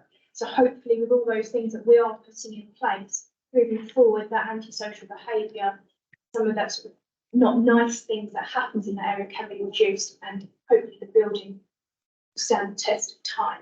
So is that a bit that's been achieved, or is that a bit that's kind of in the process of being achieved? It's, so the bid went in, there was a very tight turnaround, and I'll go back and check with the safety unit. I don't believe we've got a response yet from the office. Well, thanks very much. That's great to know that the residents are really grateful to hear that. Thank you, Councillor. Thank you. We are waiting to hear back. In terms of the engagement, so we are going to do sort of display boards. We were talking today about hoarding. That helps take people along on that journey with us. So when that's in place, it won't just be set. There are strict branding guidelines. So Luff wanted it just to be Luff led. We've negotiated that maybe some of that can be some of our sort of, I think there's a timeline up there around the clock. Yeah, I mean, similar to we use on the clock tower, sort of yeah. That's brilliant. The engagement was perfect for the community. They really like that, and very little vandalism actually occurred on that because they appreciate it. And, I mean, I'll just add, the contractor that we've used are very, very hot on social value. They're very good at engaging with schools. They're very keen. And we were speaking to them today. They're very keen in starting that engagement very early on. And I think, personally, I think that's what has protected the clock tower in a way, because a lot of that was done then. And I certainly want that same thing to be done on this project. Just to reassure you as well, so before I came across onto Luff, I was actually the youth engagement officer at Stratford Council, and I led the youth forum. So engaging with the community and working with the local schools and young people is definitely high on my priority, and indeed priority to ensure that we can bring the public along with us in that journey. Well, thank you, all councillors. That's reassuring. Thank you, Councillor. Councillor Booth. Yeah, thank you, Chairman. And firstly, congratulations on your position. Thank you, Councillor. This evening. For the minute, I didn't give a declaration of interest, but I will now. Current chairman of Spa Community Leisure, who operate the leisure centre at Sheerness and also the leisure centre in Sittingbourne. I know Emma will be very knowledgeable, but I would not let this pass, this opportunity. Mr. Chairman, through you. 8 years ago, the work was done by Swell Community Leisure that replicates some of those lovely glossy pictures we saw at the start of this presentation. Point one. So it's already been done. Point two. The £20 million split over 3 projects. We understand that. Can you confirm what is Swell Borough Council's stake against that 20 million? Point number 2. Point 3. You show a flow graph, flow diagram, and you stated we are at point 1. that has taken an awful long time to get to point one. In your best professional estimate, when do you believe that project will be delivered? Again, Mr. Chairman, I'll be careful not to jeopardise any contractual obligations. And the last question is, when was the last condition survey carried out on the leisure centre? Thank you. I'm going to go in reverse order if that's okay. Of course. Because condition survey, I would need to get back to you on, because we don't know the answer to that, so I need to come back if that's okay, councillor Luke. And then in terms of the REBA stages, that's best for you to answer, Dean, because you are the REBA. Yeah. So obviously, when the bid was put in, it was up until March 25. We now know that award was late, so by about 5 or 6 months. So if you project 5 or 6 months after that, you're looking at around September 25. At the moment, we're waiting on getting some further design done before our cost consultants and project managers start to develop a more defined programme. That will improve over time, of course, once they get more surety. Moment, we're still waiting on that. So at the moment, I'm looking at around that towards the end of 25 period, but I need to get some further information before I confirm that. Okay, but the final bit was the stake. Stake was, yeah. I can't quote the figure exactly. I believe it's around, it's around 10% of that 20 million. On top of 20 million we were granted plus around, not around the 2 million. I can confirm that figure exactly after. Splendid. And the split between the three, Okay. please. And a very, if I can, Chairman, Yes, very quick Yeah, absolutely. retort. What is plan B should Swale Borough Council issue a section 114 notice? I'm not sure that's appropriate to answer here. It's a question for respectfully. Yeah, that's fine. Are you happy for him to come back to you on that? Fine. It's an extremely important issue, Mr. Chairman. We've seen throughout the country section 114s. I know, but we are We not understand. not in that territory yet. But if a 114 was to be issued to any council, which is a very, as you know, councillor Booth, that is basically a really, really, really long process with DLUC. Yeah. You have to have exhausted everything else. The fact that we have government grant, they would need to look at that as to what they would then do. And I believe, but again, don't quote me, that if you're involved in a contractual relationship and you have grant funding, that they're not going to then expect you not to have to give that up. We have a dedicated team as part of that funding. So I believe that that would be safe, but we would have to look at, we are just for the record, nowhere near issuing section 114. No. But thank you for your question. I That's very appreciate your interesting. response, Emma. And again, it wasn't a trick question, Yeah. but you are absolutely correct. If there is a contract in place, hence I came back to the flow diagram. Yeah. If there's a contract in place, Yeah. the 20 million is a secure fund. The question would be on our 10% plus or minus top up. Yeah. Thank you, Councillor. Thank you. Thank you. Councillor Poynton. Just a couple of things, I think Councillor Booth alluded to the first part of my question, the timescale between sitting here now, getting around the meeting and talking about it, to actually speaking and explaining on the ground and getting the project started. I'd be interested to see what that's going to be. And by that time, with the £20 million bid, how much of it is going to be left after we've been paying architects, consultants, agencies, marketing, surveys, lip service, and all that sort of stuff? So I can't give you a categorical answer in terms of how long that design period is going to take. I think we're talking about 6 months or plus before we get to, and that would include the planning elements as well. And your second question, sorry. We've started with £20 million. By the time we pay for the wages of the staff of the council, architects, consultants, surveys, all the people involved, aware of their own financial interests, and certainly you see had to use by the government, etc. We know what that's all about. How much is going to be left to actually make this happen?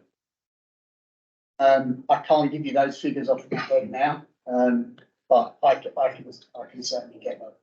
But it was all costed in the submission. Yeah, it's all. So all the stuff that we're doing now are necessary requirements to actually make a project of this scale happen. So I appreciate your comments on consultancies, and I know a lot of government, a lot of councils get criticised about who they draw in, but we have two people.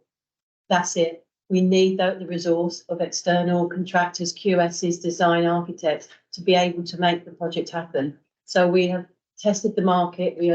We are making sure it's value for money. We're going through all of those procurement exercises with the help of the framework to speed it up.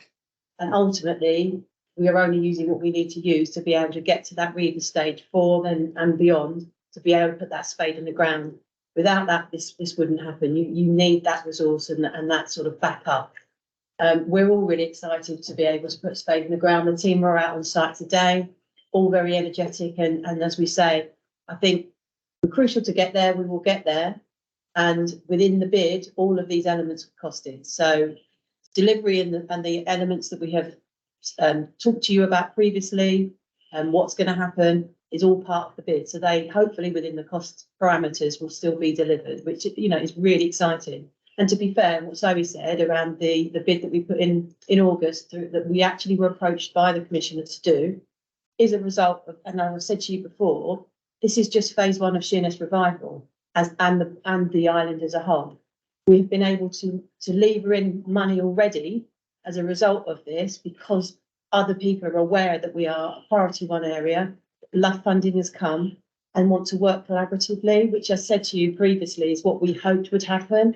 Now, hopefully we will be successful in that bid, and that will bring the elements that you've spoken about today around the cohesive antisocial behaviour issues of Beachfield, the arson that we've had recently over the summer, all of these things that we're all frustrated about. Hopefully, when we can see these things happen, it will bring that investment, bring that footfall that help them to create the revival that we were all really passionate about. So, you know, for me, we all want to get on with it, and we are working to get to that point. Thank you, Councillor.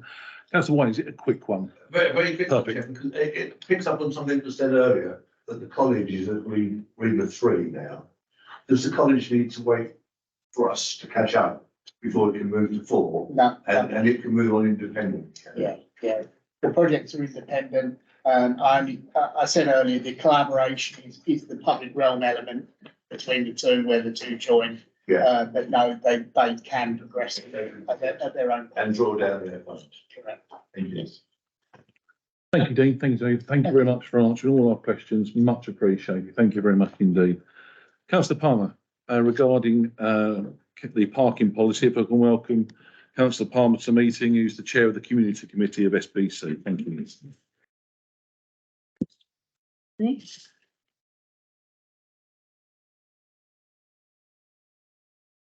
Go away from take questions at the end.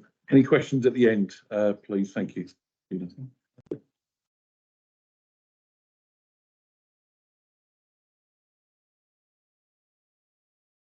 Okay, I'm Councillor Richard Palmer. I'm Chair of Community Committee at Swale Borough Council, and parking falls under the Communities Committee. So look, at the moment, there is no formal parking policy. So at the last budget setting in February, it was announced that we would do a review of parking charges, and it was decided to also look at some of the policies. So we set up a working group to work with officers to do that. For the working group is across parties, 1 member from each party and a chair. The working group has met twice, and really what we're trying to find out is the views from fellow councillors, but they've got a chance to feed into their colleagues on the working group, on the parish council, and from members of the public who our parking policy certainly or policies affect. Parking Policy Working Group has proposed some things. They're not written in tablets of stone. And we've attended 2 area committees so far, and we've got the Eastern Area Committee to go to next week. But what we're looking for is feedback from other people on things that we may have missed or you may think should be in, and then we can look at it and either include it or whatever. The review will look at tariffs, and it's going to be compared across others in Kent. But I feel personally that it's great to look at what others charge, but we need to set the tariff right for what Swale, not for what others do in Kent. So if they charge £20 in Canterbury, £15 down in Tunbridge, and £10 in Medway, we shouldn't be saying we're going to match them. We should put a charge that is right and fair within Swale. Some of the things that have come across is, should there be a differential between certain car parks, those in the town, those are rural, perhaps those that are more used in the where the visitor economy is more, or what are the things and should we have different charging? Should we be charging in all car parks? Ship on the shore, if there was parking meters there and regulations on it, you wouldn't have the problems that are there with the vans. That would have been an easy solution.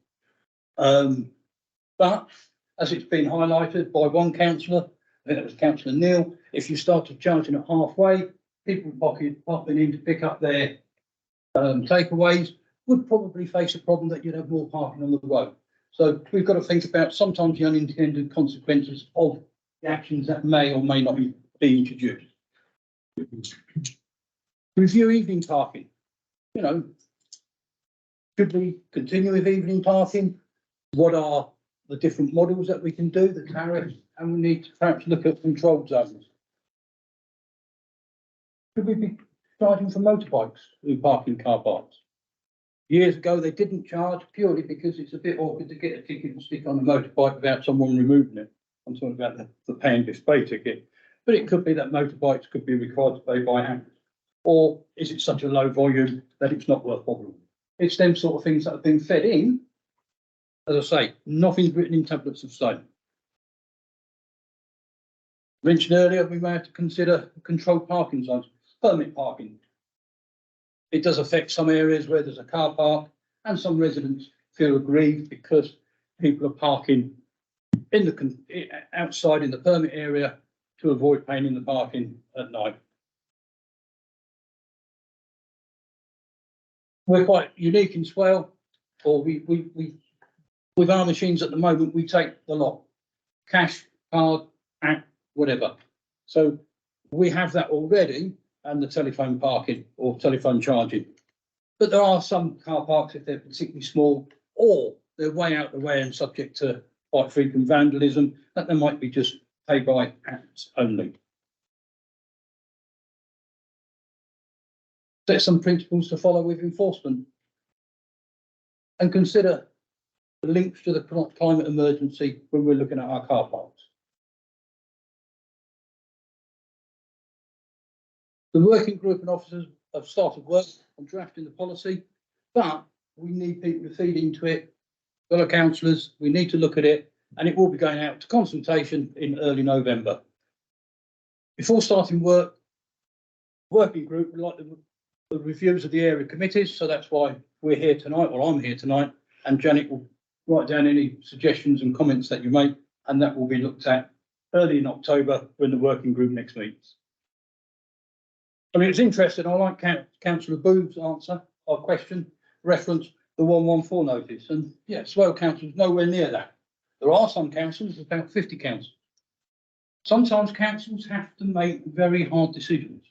I run a business, very hard for businesses, because I face lots of increases. Venue hire, parking charges. Lots of increases. 10%, 5% wages, 10% or more on energy costs, fuel costs. A prudent council has no money. The only money the council has is A, what the taxpayers pay, that's you, and B, what revenue it can raise, and one of the ways that Swale does it is with parking. Otherwise, very shortly, if we, a lot of people say, why isn't parking free? Well, it could be. It's very easy for a politician to say, give something free. But at the end of the day, if we issue a 114 notice, that may be even worse. I appreciate 50 councillors are near, and KCC are probably a few months away, aren't they? So KCC are a very dangerous ground with a 114. Perhaps they've been a bit extravagant here. Swale has been very prudent. Thank you. Thank you, councillor Palmer. So, sorry, just one last bit. Do you think we've got the proposed scope right, or anything you'd like to add?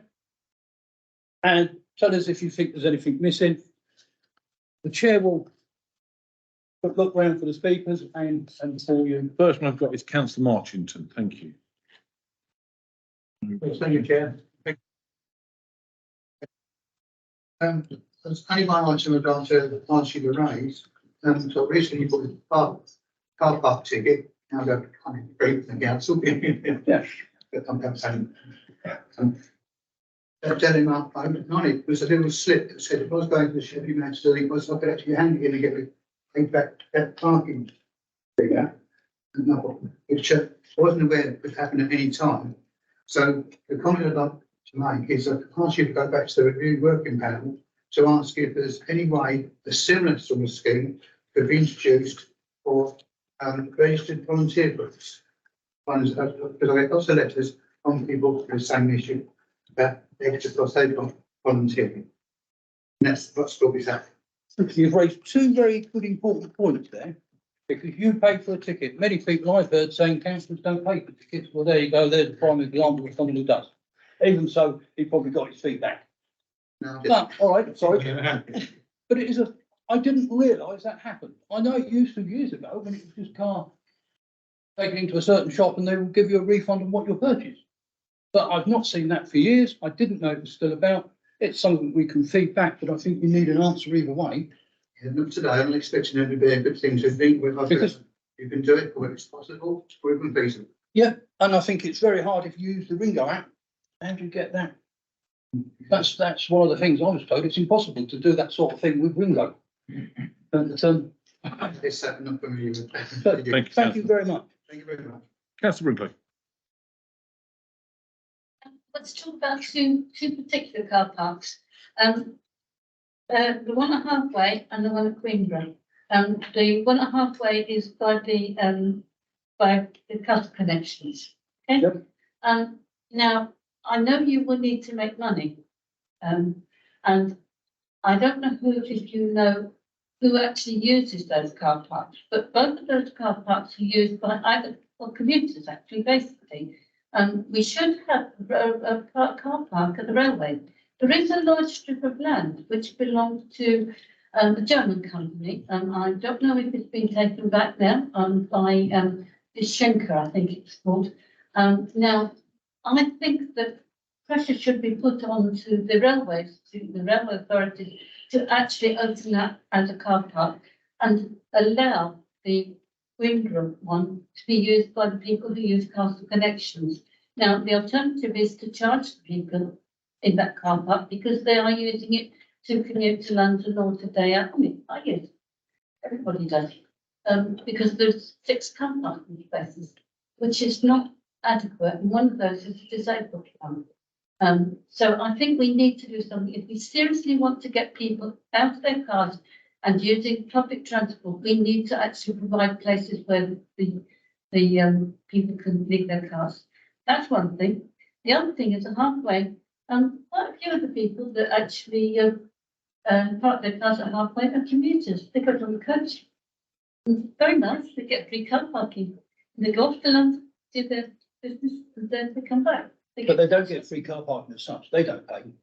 But when they cause damage to it, wear and tear, the council has to pay for the cost of that to be repaired. Well, the people who use the shops, who use the restaurants, that can't use it because, and the parents who want to park their cars for the children can't use it because other people are commuting. So, I mean, I think you need to do a little bit of look to see who's using the car parks. And maybe charging might be a good thing after about so many, like half an hour, So that the shopkeeper, people can use the shops and the parents can collect the children from school. That is a valid point, because as you said, if there's a strip of land the railway people use, they should be encouraged to use that. Yes. But people will go to where they don't have to pay. Yeah. And then that blocks it for the users of Castle Connections or whatever. Makes it Well, harder. Castle Connections do a very good meal twice a week, and sometimes they get there and they can't actually park. I know a lot of them come, by walking, but I think we need to be making it available to the people who use the actual centre and the library and the shops over the road. And so if you had an hour or 2 hours, something like that, maximum 3, and then charged after that, then you'd catch the people who use the railway. That's very, well, I think Janet has got them points down, and I think a working group can look at that and we'll take that on board. Thank you, councillor. I've seen your name, I've seen your hand. Can I bring councillor Moore, please? You first. Yeah, I think with the car parks, especially sort of the evening charges, have caused a lot of problems around for businesses, for people going out. I know residents at the eastern end, they probably don't go over to Sittingbourne or Sheerness as much as they used to, because in the evening you can't get anywhere from the eastern end of the island on public transport. So unless you have a car, you can't get to Sittingbourne to go to the cinema or to go to the restaurant. But if you're having that one little treat and you've now added that extra however many hours you have to pay in the car park, and they didn't have it, that stopped people going, because it's that one extra cost that's tipping them over the edge. Or one of many extra costs. Or one of many extra costs, but it all mounts up. If that's gone up, say the cinema tickets have gone up, and then this has gone up, and then your family who wants to go out for an evening, because they can't use anything but a car, will not go out. You're not the only one who've said that. It is something that even the working group has mentioned, and it is something that I think is being looked at. In town centre, use our town centre, they want people to engage in the community. But It has been noted, yeah. yeah, because the one car park in Laystown as well, speaking about the eastern end of the island, that car park is used by a hell of a lot of people.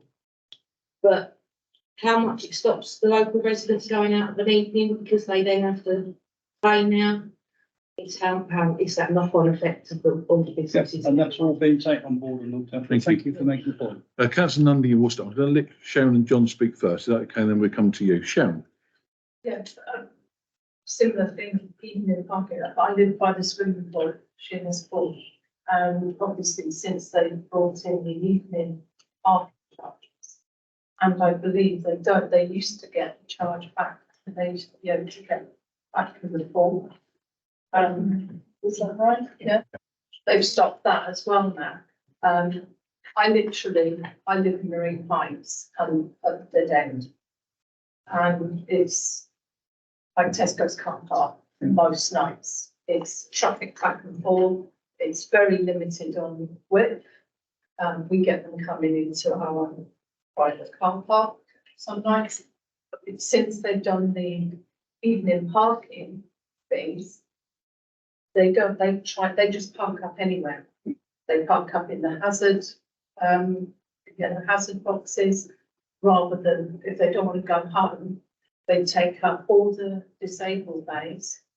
Only ever 1 or 2 maybe that have actually got disabled parking badges, and they park in there. So if anybody does come with a badge, they can't park. And it's just utter chaos. We've got them sitting there waiting for the kids to come out swimming. We've got their stereos on, they're on their phones with the windows open, and that's underneath our. Them points have been made, but I accept. Thank you for bringing it. So again, maybe they can get a bit going in the car. Hey, Sharon, they have definitely been raised those before. We will raise them again. Absolutely. Thank you, councillor. John. John Nerd, speaking tonight as Vice Chairman of the Sheerness Town Team. Councillor Palmer, thank you very much for coming and meeting us at St. Christopher of Sheppey. Most councillors have already had emails from me on behalf of the county complaining about the night parking charge. Honourable idea for Slough Council to make sure that it doesn't go broke. But certainly with Sheerness, night parking charges, I would don't work. And they have put a lot of problem, as Councillor Marchant said, with volunteers, namely the presenters of Sheppey FM who go late at night to do their shows and are just saying we can't afford to pay additional car parking when we're giving out time for free. Similarly with the Sheppey Little Theatre, tickets are normally about £5, £10. If you add an extra car parking charge, it puts it out of reach of a lot of people, and there's no on-street parking around that theatre in Canary Road. So we would argue that certainly in Sheerness, it is not appropriate to have nighttime charging. You obviously say, okay, how do we make sure that we get income? And I'll be interested to know how much income has come from the car park since the nighttime charges were introduced back in April, March. So if somebody could give me those figures, that would be useful. Alternative charging, can I just go to the old chestnut of camper vans parking on a shingle bank at Minster, which they used to park there, and then there's a width restriction now, so you can't get up there allegedly. Although during the summer, there were probably about 40 to 50 vans parked overnight. Tonight, when I came here, there were just over 10 vans already there. I would argue that we should allow them to park, but make sure that there is an overnight charge of between £5 and £10. Because I don't know how to get on there on the shingle bank. I wouldn't trust my car going through those bollards, but they get on it. So I would argue that you should make a payment while the sun shines and actually charge them for that. And can I just congratulate the council for planning to introduce Sheppey's first coach park opposite the shingle bank. I think that's a brilliant idea. This summer I saw 2 or 3 coach drivers trying to park in there because every year they come down with their same crowds and they couldn't get in because of the height restriction. So I think welcome them in, let them charge. The bus driver, coach driver I spoke to said, look, we have expenses. Wherever else we go, we expect to pay for our coach fee. So that's a good idea. That I think is all. Thank you, John. And I can confirm Janet has noted everything you said down. Thank you very much indeed. And what you've said may be twisted around and used against you. But anyway, but I agree. I think you have the same problem at Sheerness with camper vans turning up. And perhaps they should charge. But my worry is it's taking the business away from some of the holiday sites where they would have to pay. I don't think it is. They're not likely to go there because they will find somewhere free or conveniently cheap. A £5 or £10 charge they might go for. And it's a good thing to feed in. The point to be noted, we have to move on if that's okay. Thanks, thank you. Councillor Nunn. If you noticed on the slide, it did say different charges, different locations. What I would say is that Herne Bay charge is the camper vans. Thanks, Councillor Nunn. Thank you, Chair. I'd also like to thank Councillor Marshington and Councillor Moore, because they raised some of the points I was being bringing about volunteers not being able to park in car parks and also it costing people out of the night out. I think particularly in Sheerness, that is a real issue because you've got the choice between going to Sheerness and paying to park or driving and take to Blue Water, where you don't have to park. But you don't have to pay to park, so you obviously don't have to park the car. It's a bit of a no-brainer, and a lot of people take their business off the island, which is the opposite of what we want to do, because we want to support local businesses and local people rather than miles and miles away. Also, there's a couple of car parks in Minster, up around Thorpe Avenue. As you get into that, there's like a little parking space, at least down to the beach. That is an area that is known for illicit activity, particularly overnight. Various drug dealing and other things that people do in car parks at night. Is there a way of getting a barrier perhaps put there and shutting that car park overnight? Because most of the people that go sea fishing up the beach park down by the leads, and obviously that's right outside people's houses. So it's probably a lot less likely for the illicit activity to be taking place there. But certainly around that car park, I've had a few complaints about dodgy goings on, so to speak. Thank you. I won't say I'm going to look into it, but we will. Thank you. Councillor Worcester.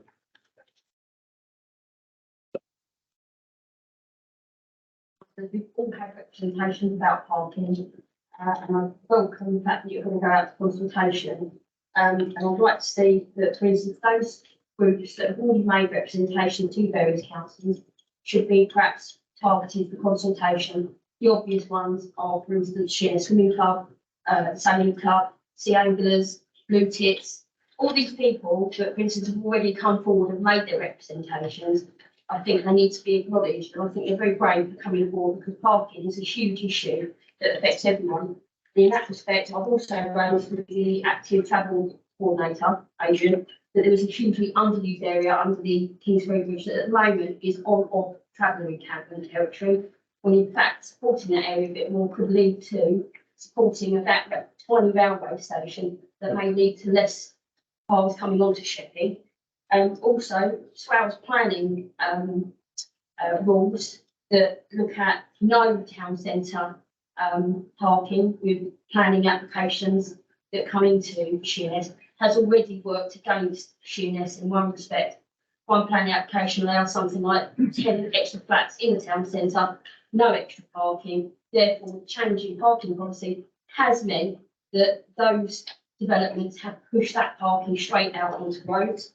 And also, I think all of us here would like to see movement on Barton Point contracts and making that actually work for residents, because before that contract was removed from whoever, they actually did have facilities for camper vans, were generating income, did have active support for those people. And we would have seen income come back from that as a council with regards to that contract being up and running. So those are the main points that I'd like to push, especially about active consultation. I'll go and tell people in their representations, please.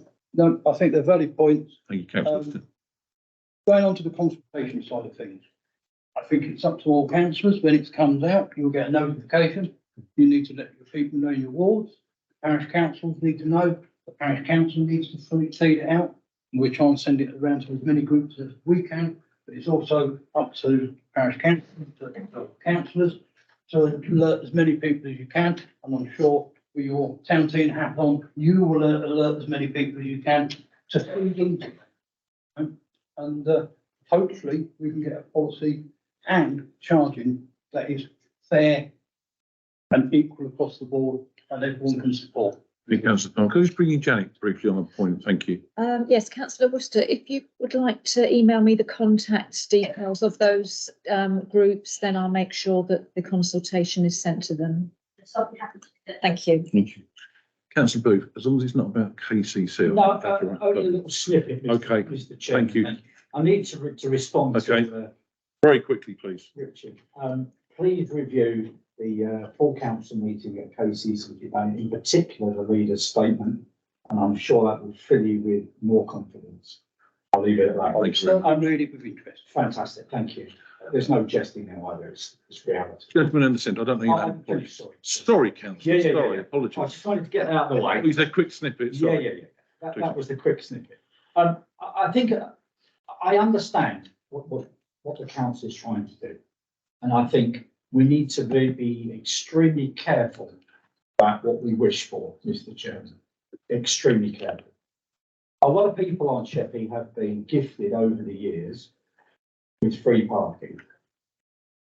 There is nowhere else in Kent you can go for free parking at the amount that Sheppey has had today. That's a fact that is not there.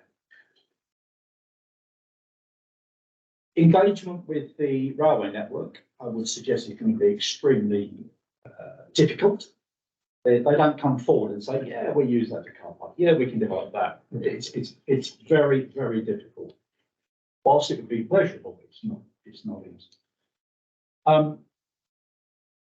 really nervous about the voluntary sector. I'm really nervous about that. Experience out of Swale says to me that has been tried. It is open to fraud. And it's an area I would suggest delicately is virtually impossible to police. So whilst we can reel off a number of voluntary sectors that are based on Sheppey, we also have a large number of voluntary sectors that come to Sheppey and would park elsewhere in Kent. We're not unique, and people would come here. And that would be extremely difficult to police that. When we talk about the re-engagement of surrendering a ticket to perhaps the leisure centre, no conflict, that's something between, obviously, that operator and the council to negotiate that, should that be an element. And it did work very well. Historically, it worked well. The shingle bank is another delicate item. Again, now you'll realise I was here when those restrictions were put on the shingle bank. They were put there for a reason. Yeah, for which you will know the reasons for detritus, people defecating, leaving things all over the beach, etc., etc. And I would suggest outstaying their welcome. You know, we want to welcome people to Sheppey on the shingle bank, down at Laysdown, Warden, Easter, wherever, as long as they're not dumping stuff on this church. So we need to engage with that, and we need to be very careful how that's monitored and again policed. I know we have a finite patrol warden who go around out of hours picking the car park and slapping a ticket on. I get that. People will become aware of that, and especially as we go into, which is real time, as we enter into the winter period, when it's dark, it's wet, it's miserable. People are more inclined to take a chance and not know. Knowing probably forward, respectfully to our wardens, they're not going to be out because it's wet and it's dark and it's miserable. It's the nature of the beach, isn't it? Yep, and that's why you see people parking on W the lines in the evening around the corners. Precisely, that's another interesting point through you, Chairman. The policing of double yellow lines, the policing of zigzags, and the policing of inappropriate parking. It's a continual hassle for virtually every island councillor. And, we've all gone through that. You get a telephone call or an email or a text message. There's a car parked outside on double yellow lines. Can you sort it out? And by the time something has been engaged, either we understand it's either a borough or it's a county or it's a police matter. By the time that's been engaged, they've gone. There's no evidence, there's no proof, and there's nothing anybody can do. So all I would urge, Richard, is be careful what people wish for. Oh, yeah. Thank you, Councillor. It's a fair comment. Thank you. The final snippet, sorry, Chairman. It's got to be very quick. It's got to be very quick. The final snippet, you mentioned it, Richard, is the upkeep and the maintenance of those car parks. The borough has to pay for that. Where is that money coming from? Do people want to see another 2% on their council tax to contribute to it? Or do they want to see those people that use it, so the motorists, pay for it? I can guarantee you, those without a car will say the motorists have to pay. I'm not paying through the council tax. And that's the way, and that's some hard decisions to make. And we've got to listen to what's being put in and put something out to consult on, so we can then make a good informed decision. But you're right, nothing's free. Our parks cost money to maintain. Thank you. Services cost, and the council's restricted in how much it can raise the council tax by. Thank you. Definitely on. Thank you very much. No, they're very valid points. Yes, sir. Yeah, in a private capacity. I live in one of the houses on Marine Parade opposite Ship on Shore. Now, whilst I appreciate council needs to raise revenue and money isn't infinite, there are certain people that use that car park for their vans or parking their camper vans because it's cheaper than paying somewhere to park properly and stuff. And I entirely get that that isn't necessarily what the car parks are intended for. Indeed, the Ship on Shore car park I was going to leave was put there by the council back in the 60s when they built the sailing club with no car parking. So the Ship on Shore car park was put there specifically for the sailing club to be able to park their cars in. My children, both now adults, we had a house with car park with 2 cars, and both had their own car, both working, so they need to be able to get to their jobs. Under the current proposal, both of my children would have to pay £1,000 a year to use their car park. They were parked somewhere for free, whether it's down Singer Road, whether it's on the High Street, whether it's on Marine Parade, just causing even further problems for residents or people trying to use the roads. It creates more danger, if you like, more potential for accidents. Like I say, whilst I agree that council needs to raise revenue and that the Ship on Shore car park was potentially filled with eyesore vans and things like that, the council quite some time ago had a height restriction on that car park. In fact, half of it's still there. Through lack of upkeep, that height restriction rusted that park, was never replaced, hence the reason people park bigger vehicles in there. Rather than spending £35,000 on resurfacing it, £8,000 on putting in a machine, spend a lot less to put the height restriction back in. Perfect. Thank you very much. And those points been noted. have actually been made by a couple of councillors as well. So we are looking at things like that on the Ship on Shore. You know, with regards to residents who live along there. I know. And you're in charge of it, unless that's, we have resident permits, with each house, I'll get 2 resident permits from along there. Again, that's been noted, absolutely. And that will all be put on the consultation, I'm sure. Absolutely. Thank you very much. Councillor Jays, then back to Councillor Marston. I think that would draw this item to a close, if that's okay. Councillor Jays. All done. Perfect. Councillor Martington. Well, we started with the best, now we're finished. I only want to clarify a point that's based on only here, about the Queenborough parking. When the councils are amalgamated on Sheppey, which is Queenborough Council then in those days, and Sheppey Rural and I believe Sheerness, they amalgamated. Queenborough had the power, but it was the richest council, the most votes paid for the patrician, and they would only agree on 2 conditions. One, it was called Queenborough and Sheppey. The second, that all parking in Queenborough, the Queenborough residents will be free in perpetuity. That's why no one has to pay in the Castle Hedges side or down by the Buckler. I've asked that very question about Queenborough having it free in perpetuity. Yeah. I believe Queenborough Council has been asked. Yeah. Swellborough Council, no one can find any evidence of that written down in any document. If you do happen to have one, please provide it. No, I understand that's what I put up in the shoulders at that time, yeah. But of course, the commuters use the car park, which is causing problems, and it doesn't exactly lend the railway station to stop getting rental for where they could have a nice car park. So if that could be changed, and I don't know how to do that, but I'll have a look. Thank you, Councillor. Again, it's been noted. Thank you very much, Councillor Palmer, for that. Much appreciated. I think that was a very interesting feedback from everyone. Thank you in the room. Thank you. Well, thank you all. Thank you, Chair. Thank you very much indeed. Item 8, I'm just conscious of the time. The corporate plan update, Councillor Harrison. It is going to be, I believe, just a quick update.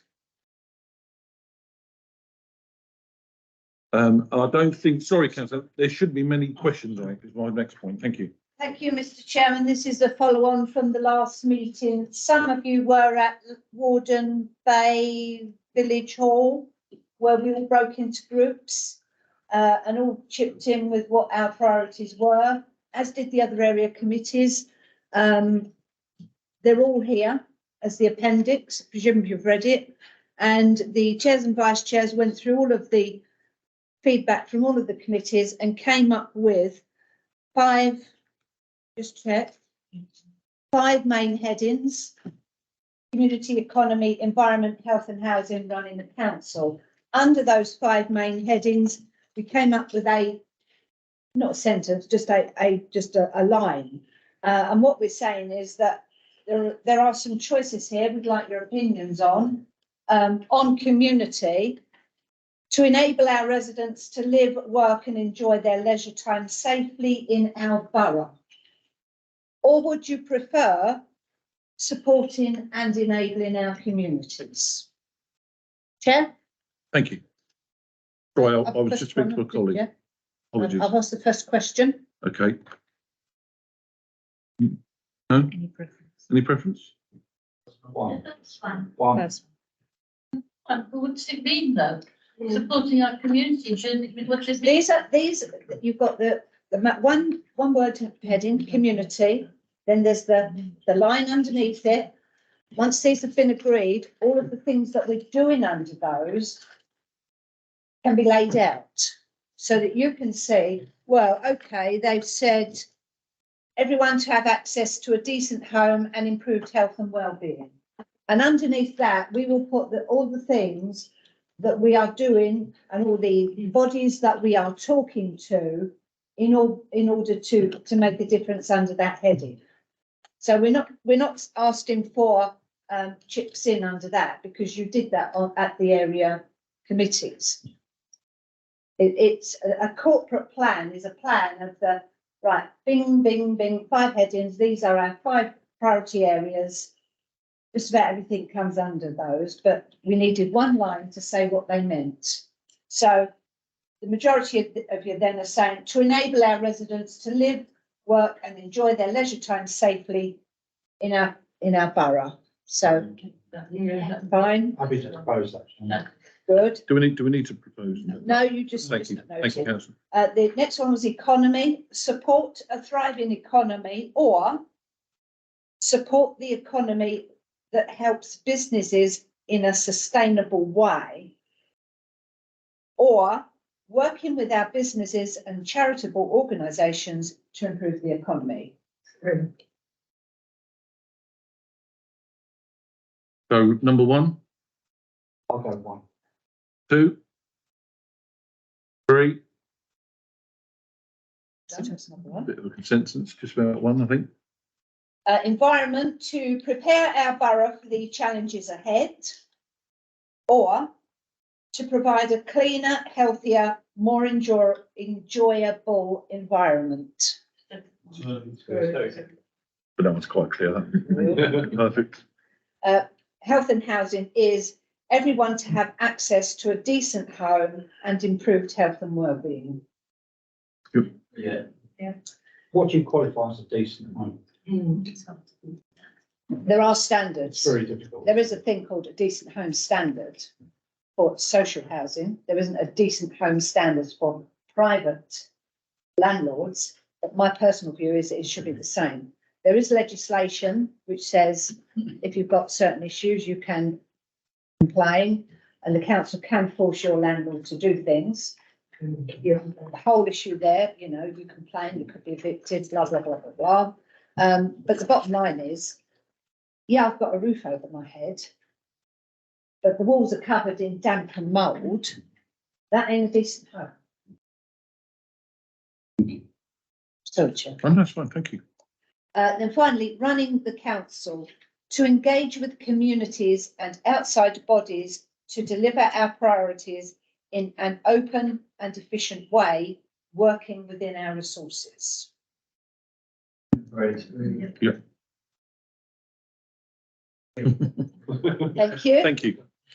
Conscious we're overrunning a bit, ladies and gents. Agenda 10, everyone's seen the report. Are there any actual specific comments or questions about any matters arising? If not, I'm happy to move straight on.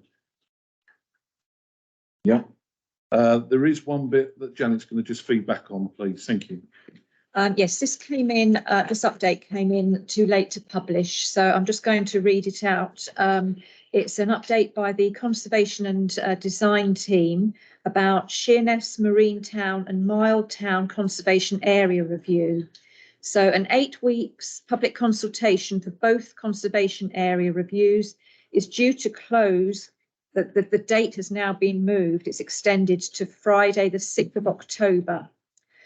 So far, a total of 6 responses have been received from local residents, 3 for Marine Town and 3 for Mile Town Conservation Area. All the consultation responses received by the 6th of October will be collated in a report to be presented to the Planning and Transportation Policy Working Group on the 23rd of November and Planning and Resources Committee on the 25th of January. It's envisaged that the adopted versions of both conservation areas will be published on the Swale Borough Council website by spring 2024.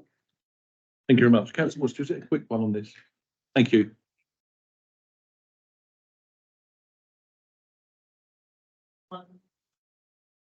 We've also got a transport update as well. And I was wondering if Councillor Brooklow and Chair might consider sharing some up-to-date information regarding the Sheppey Greenway project. I've got that right, is that what it's called? Yeah. Yes, because I think that has really good points for all councillors on Sheppey. Maybe we could share that if that's Absolutely. I've got Councillor Brinklow down on the next item to speak on some other issues, so she might want to raise it then if that's okay. Any other questions on that? Perfect. Agenda item 11, Councillor Brinklow, please. Entirely up to you. Miss, how loud are you going to shout? I'm sure people will still hear you. Need to look at a visual as well. Okay. This is that's it. Okay, I'll sort of whiz through it to start with. This is a press release that we did cumulatively. Bid to uncover the foundation of the Sheppey Light Railway. During the early part of August, a small group of volunteers set about uncovering what remains of the A section of the Sheppey Light Railway track. And there you can see a sort of a poster showing the sort of line of Sheppey Light Railway originally and the various stops and it's just information. The aim was to establish the exact footprint of the track and to improve part of the public footpath between Power Station Road, Halfway and Scrapsgate, Minster. It's more than 70 years since the line closed and the track has become very overgrown. So if you like to go through a little bit further, scan through, you can see exactly. It's that's a little bit dramatic, but it is very, very overgrown. So that's grandson.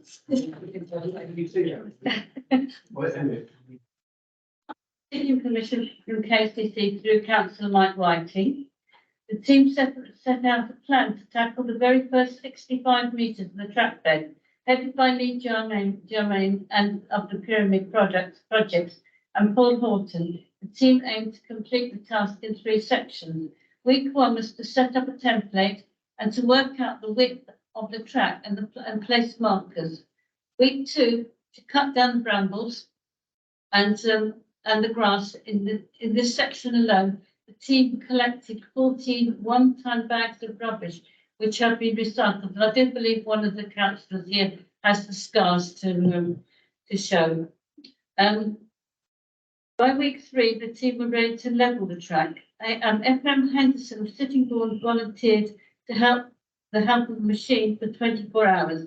This enabled the team to work alongside and to uncover the original track bed, which is still very much intact. Now that's really exciting because you can actually see the sort of cinder path, and once it's bedded down, it will make a much better surface to walk on than is currently. I mean, this is an interim measure, it's the first stage, but at least it will be much better for people to be able to walk and cycle between Halfway and Minster.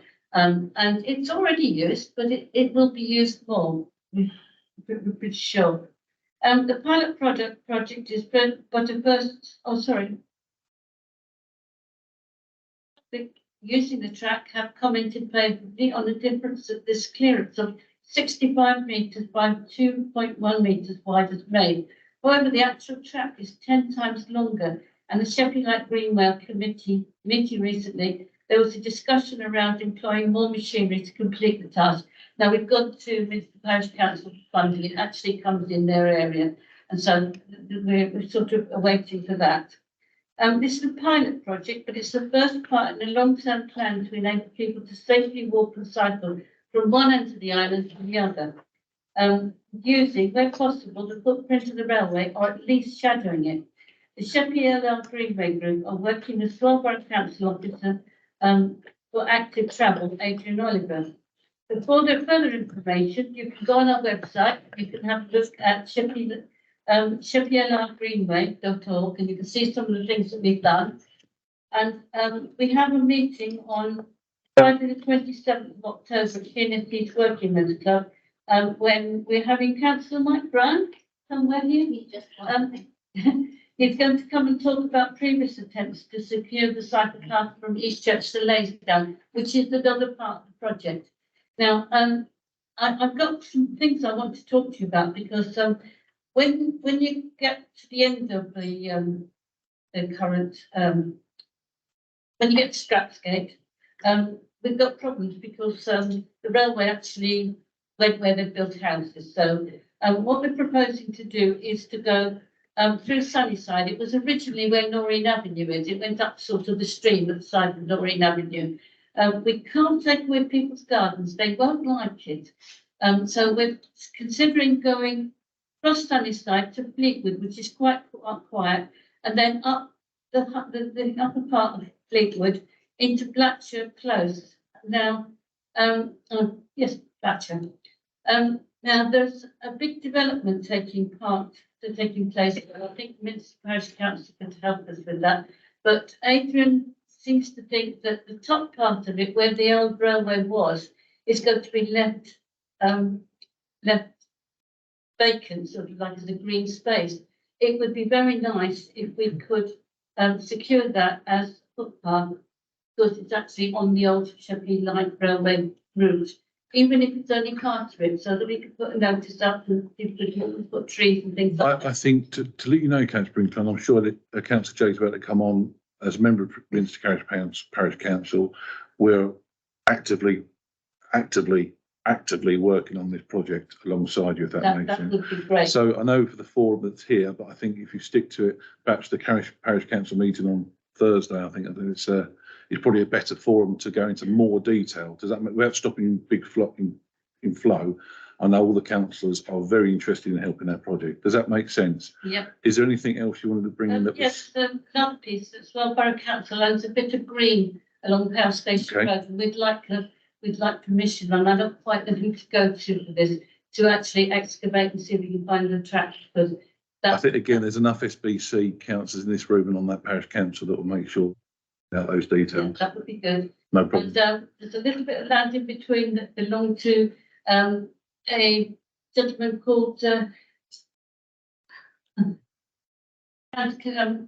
Commander Dixon. He's dead and his son's dead. But Coplands are administering the land, so I'm trying to get that, find out exactly whether we could go straight. Okay. So that'd be a lovely long piece of so that's where we are. Perfect, thank you. Councillor James, is that touching on, I think, what I said, or? Thank you. To say that the planning application was came before committee possibly 2 meetings ago, and that top part was saved thanks to the active travellers. He said he was going to do that. That's brilliant. Thank you. Councillor Reid, I've got you down as something else as well. Thank you. Yes, I'm wondering and hoping that Swell Borough Council are considering expanding the 20-mile-an-hour speed limit, 20 is plenty, to all the residential streets in Sheerness. Lots of them are near schools, and so obviously should be 20 miles an hour near schools. And also for children getting to school. It makes it a lot safer for them so that if they want to, they can. Well, I know So one of the I'd like- KCC, sorry to interrupt, I know one of the KCC's councillors still here, I'm sure he'll feed that back at some point. And As it's, Yeah. I believe it's a KCC issue, isn't it? Yeah, I can do that. Happy for me to Absolutely, make a absolutely. quick response. Yeah, it's a very interesting point, Chris. KCC is not flooded with inquiries for 20 is plenty. Again, I'm going to put the negatives on it, but we need to be careful what we wish for. Because if your road is suddenly turned into a 20-mile-an-hour zone, and you recognise a car that comes past or goes along that road in excess of 20 miles an hour, they are virtually impossible to police. So whilst it makes sense, come back on the schools if I can. We all know what happens at schools, at pick up time and drop off time. You can't get through because the traffic is there, because mummy, daddy, auntie, uncle, whoever has to get to school to drop off little Timmy or little Tina because they have to do that. So they use their car and they block up the roads. It happens at every single school in Kent. That isn't the problem. And the problem isn't outside of those drop-off and pick-up points, because there's no small children around the school, outside the school, outside of those 2 points. So whilst I think that there is a natural way that the residents, the mums and dads, the aunts and the aunts, do clog up those roads and do reduce the speed limits outside schools, is a natural thing. And again, it is going to be an impossible thing to police that.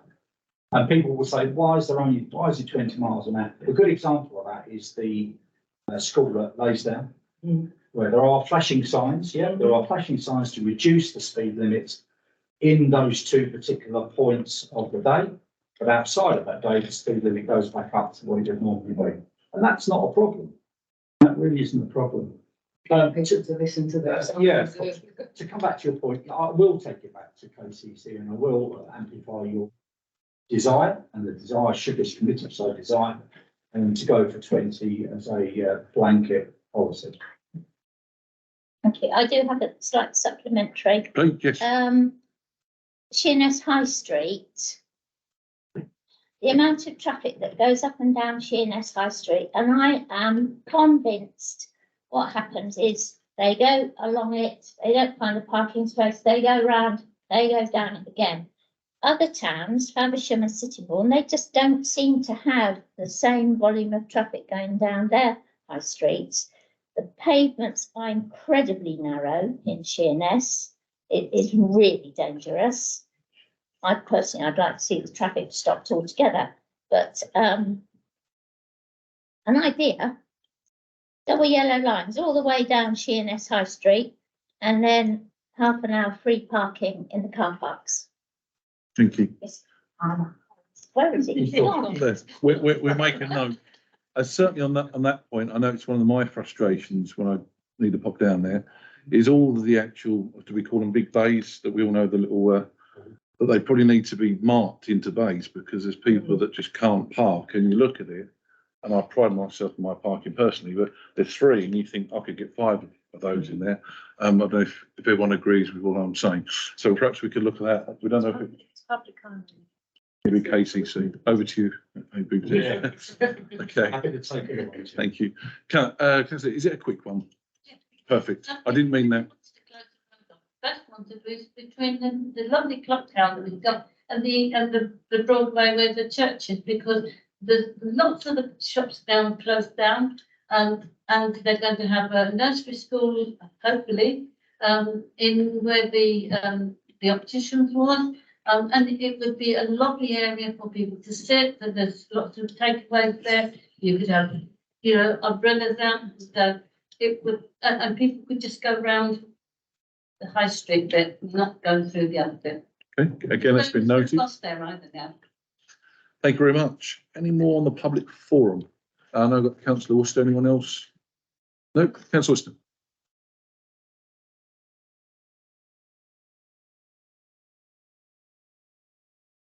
See why we're improving that. So I'm wondering, and we're about KCC councillors, we'd like to extend that sort of support and help to Shares Town Council, so we can get our own primary improvement plan up and running. Obviously, that's highlighted as an interest for Minster. And it may be a good way that we can start that communication between KCC and Shares to discuss some of those points potentially. Okay, I know Councillor Jones, you had a lot of involvement with that. You could probably pass that on to Councillor Worcester. Perfect. Anyone else on this? Perfect, we'll move on. Agenda 12, any local issues from the members of this committee in particular? No? Perfect. Item 13, any matter referred to area committee by service committee? I don't think there's anything, no one's aware of it, and same with item 14. No one's aware of anything. As far as I'm aware, that concludes the meeting, and what a fantastic meeting it was. Thank you very much to the members of the public. You're the most important people at these meetings. I think it's a well-attended meeting. Some excellent points made, and Janet's got a very busy day tomorrow to write up all these notes. The next meeting is at Master's House, which I'm sure we'll all be looking forward to going in and seeing that new redone, and I think it looks amazing. That's on the 5th of December, and it'll be at 7 o'clock. Thank you very much indeed.